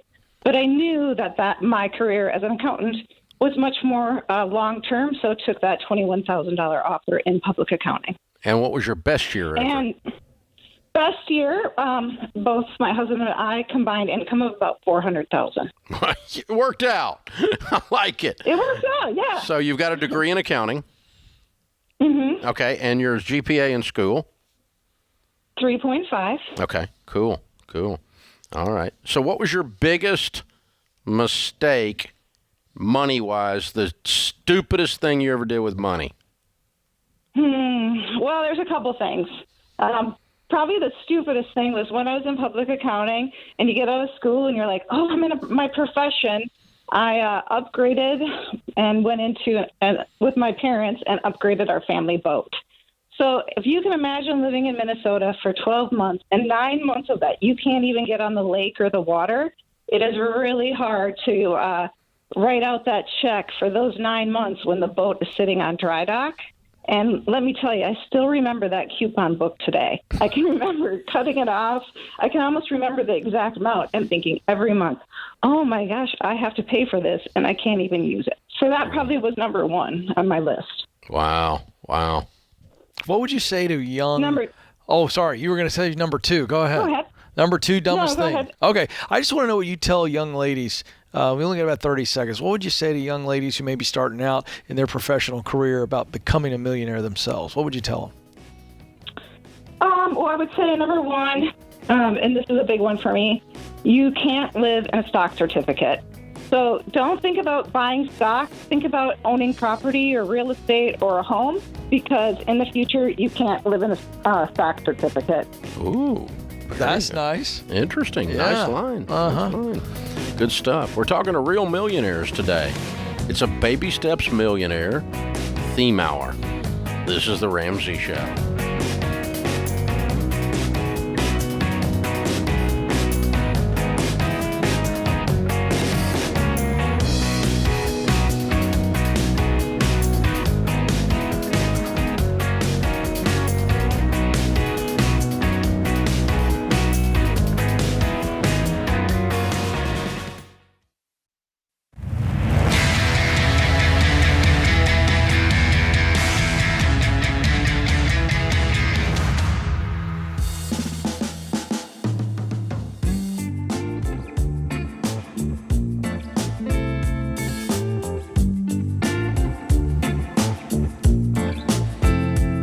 Ken Coleman, Ramsey Personality, is my co-host today. It's a Baby Steps Millionaires theme hour where we're talking to real millionaires in the lobby of Ramsey Solutions on the debt-free stage.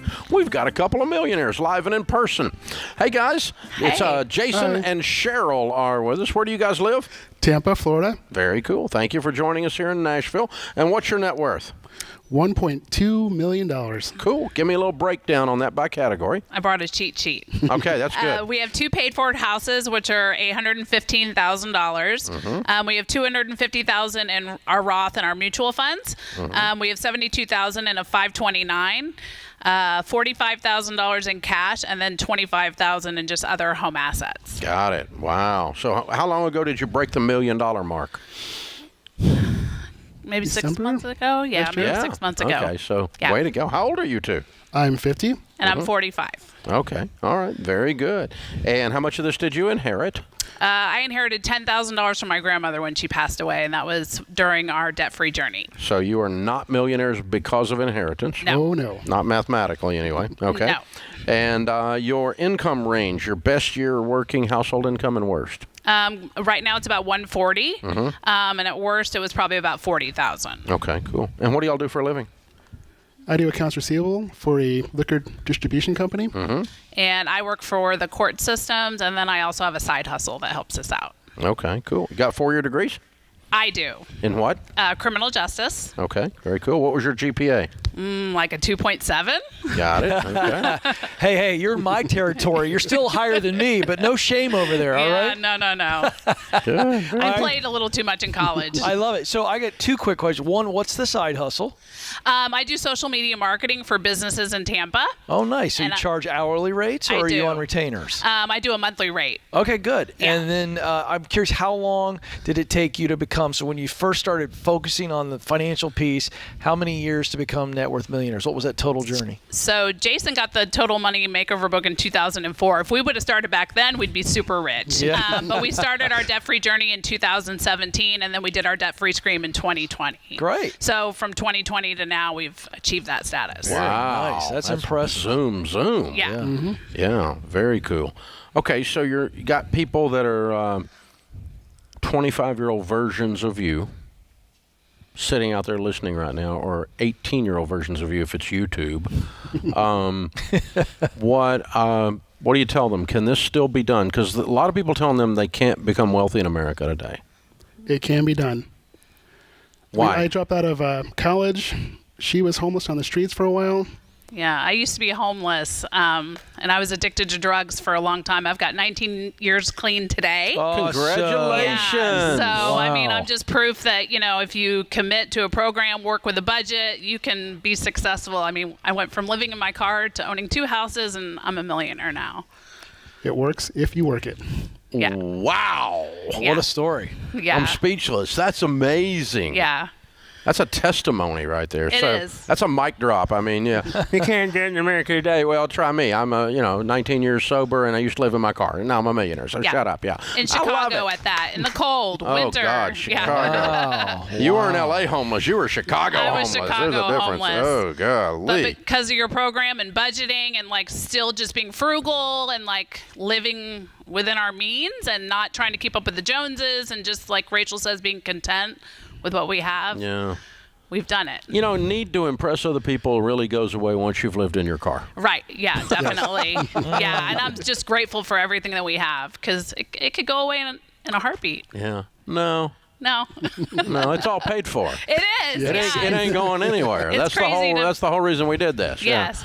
Yeah, it's not. I mean, it can, but if you got stupid again, you could do that, Yeah. right? And that's but, not happening. Yeah. So as long as you just behave, the stuff you've done is very, very solid. Yeah. It's put you in a very strong position. And let's point out here, 1.2 million and growing because you're only 50 and 45. Yeah. I mean, this is going to just keep on expanding. What a tremendous story. Yeah. You're a great story. You guys are amazing. Yeah. Thank you. Very Thanks. fun. And so, yeah, that's kind of a anybody can do it story right there. Anybody can do it. Because they can, by the way. That's the Yeah. whole purpose of this. Is I kept being aggravated by this movement out there, this anti-wealth movement that says, that America's so broken that you can't get ahead today and it's impossible. And we've certainly got our problems. Yeah. And there's a lot of mean and angry people out there and a lot of people doing nasty things to each other. No question about all that. But it can still be done. It can be. It can still be done. And you guys have done most of this in the last 3 years. Yes, since we became debt free. Yeah, that's pretty stinking cool right Yeah. there. So very, very cool. Man, you guys, that's a great story. Thank you for stopping by and sharing that. Yeah, we wanted to do it. I was excited. We're proud of you. You guys are heroes. Yeah, today's a special day. Yeah, you just inspired a whole bunch of people. Somewhere out there's a lady that's been dry for 30 days, and she doesn't know if she can do it or not, and she gets to hear your millionaire story. Yeah, I can't believe how far I've come, and we've come as a couple, and just communicating, and how strong our marriage is, and then teaching the stuff to our kids is, Yeah. Yeah. Absolutely cool. Yeah. Hey, thank you for coming. God bless you. Thanks. Absolutely amazing. So, Ken, when I meet people like that, I feel like it's okay for me to be angry when someone says, all the people that are millionaires inherited their money.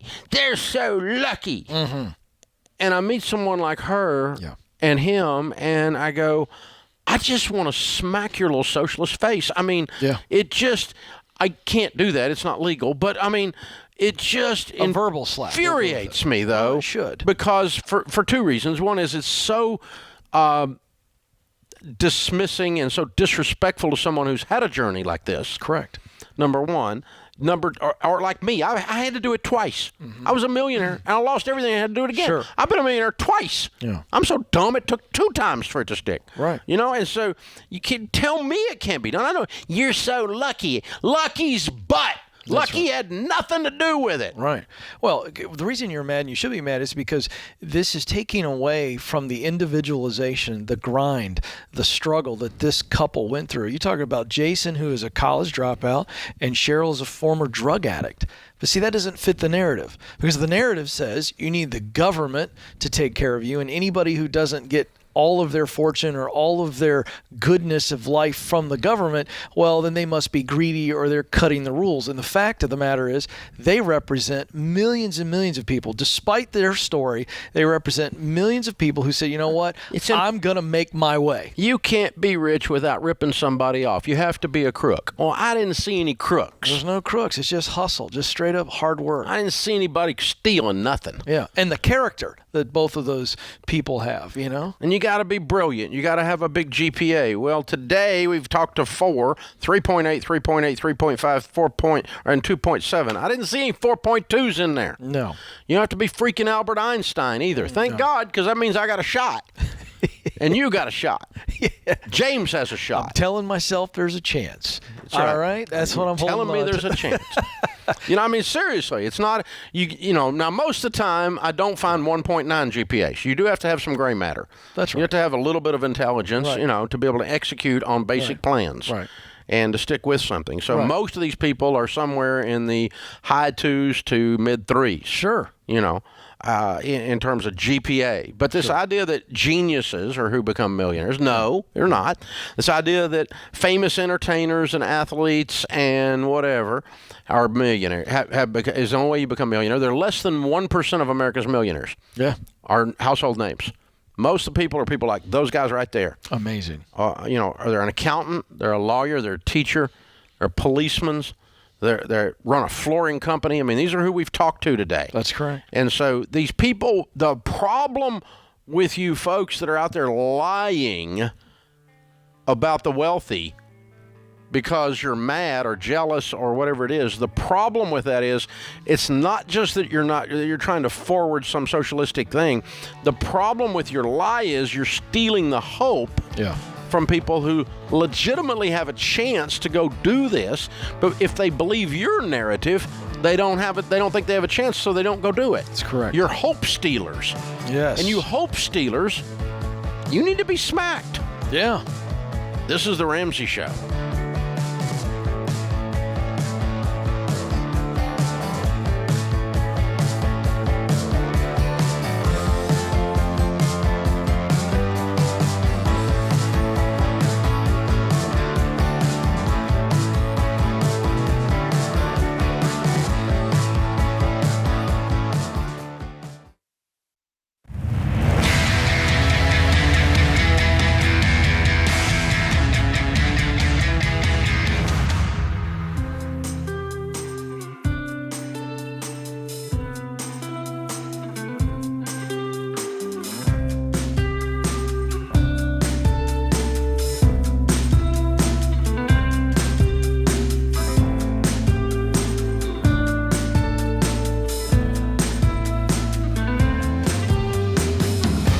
Our scripture of the day, Hebrews 13:16, and do not neglect doing good and sharing, for with such sacrifices God is pleased.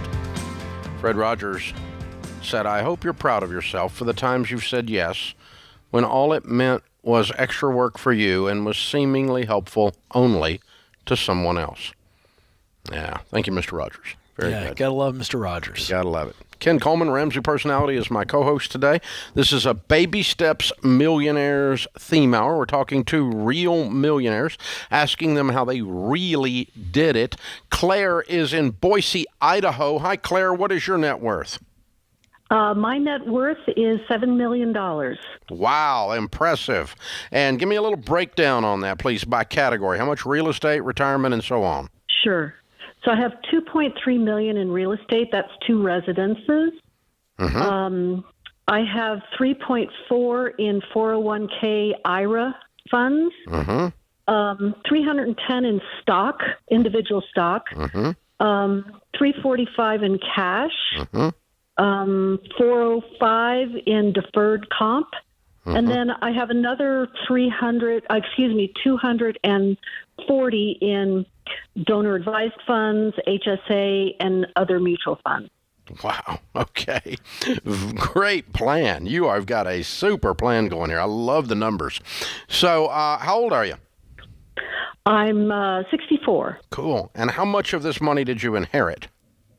I inherited $100,000, but I was already a millionaire at that point. Okay. So you did not become a millionaire because of inherited money, but you got a substantial inheritance. I did. Good. Okay, good.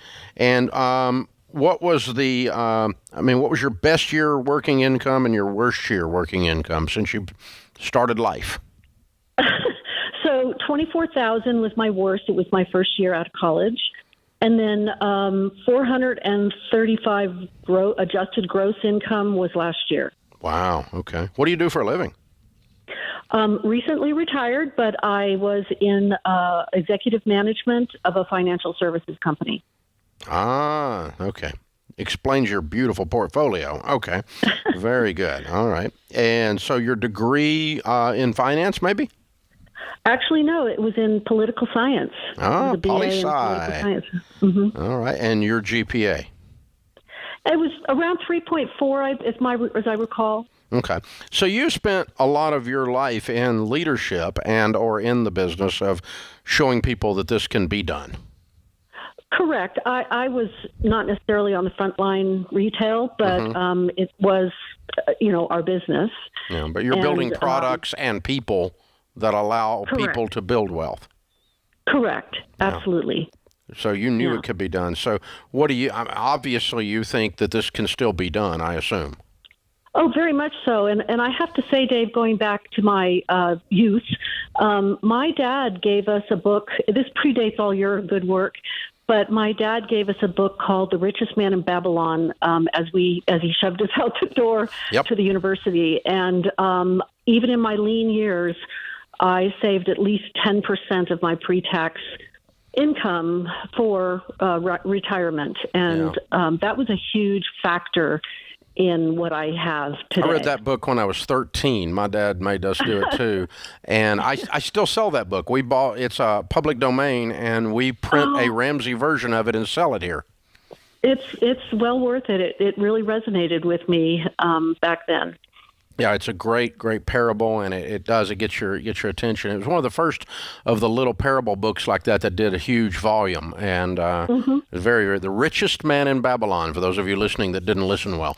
So, yeah, pretty impressive. Yeah, Claire, I want to ask you about that. So when you began to save early on, as you look back on it, what did that do for you beyond, obviously saving the money? What was the principle, or what's something that you would share with somebody younger and say, here's what I learned from that discipline of saving?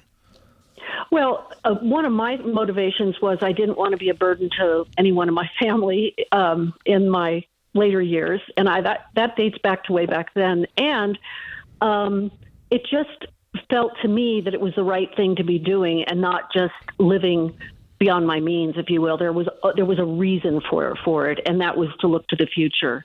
And when you see the compounding of your money, even in the early days, it's a motivation to continue along those lines. Now, a lot of people we talk to have a $1 or a $2 million net worth. Yours is 3x or 4x that. Why? Why? Well, real estate. I've lived in two very lucrative real estate markets, and so that's been a big benefit to me. And I worked for a very successful financial services company where I had stock options, and it helped propel and had a nice matching. I always got the match. Yeah. So I had two other answers in mind. Let me see if they're correct. Okay. I think you started really early. I did. Yeah. And the other thing, I think by hanging out in the financial services world, that you had a lot of positive peer pressure around you to do smart things with money. That's absolutely true. Okay. And I've turned around and given that same sort of influence on the young people in my life. Yeah, very good. Very good. So that was my suspicion anyway. So very cool. Very cool. Yep.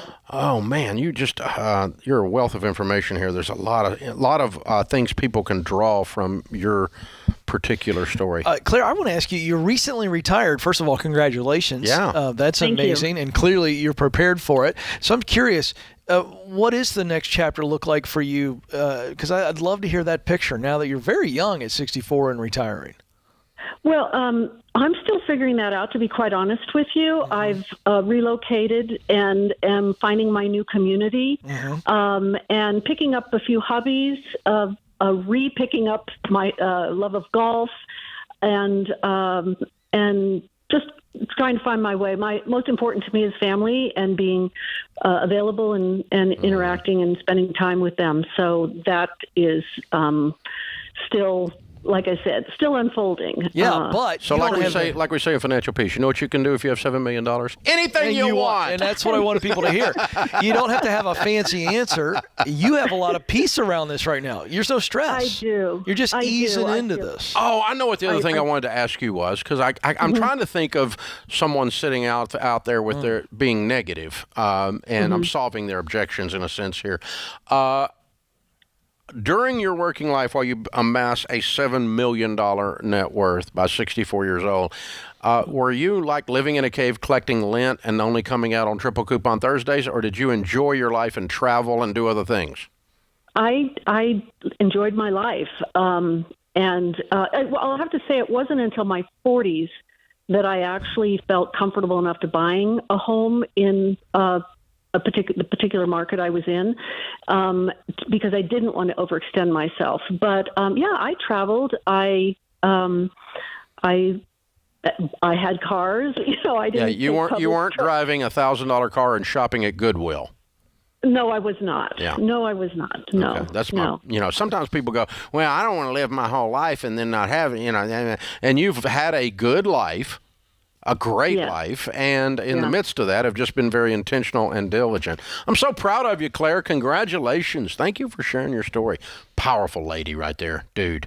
Yeah, she has her act together. Serious. I mean, this portfolio it's like gorgeous. Oh, it's incredible. It's beautiful. So 4 million, 2.2, 3 million, 1.2, and 7 million. We talked to real millionaires today. Not your broke brother-in-law with a political opinion, but real ones. Not your friend who's sitting at the coffee shop whining their socialist rhetoric. Real people. Precisely the number of them that became millionaires because of an inheritance that we talked to today, precisely 0. That's correct. I also did not hear about any government stimulus checks or student loans being forgiven. And none of them credited a former president as having made them wealthy. Didn't come up based at all. on their vote. Yeah. Didn't come up. Didn't come up at all. There you go, folks. You can do this. That puts this hour in the books. We'll be back with you before you know it. In the meantime, remember, there's ultimately only one way to financial peace, and that's to walk daily with the Prince of Peace, Christ Jesus.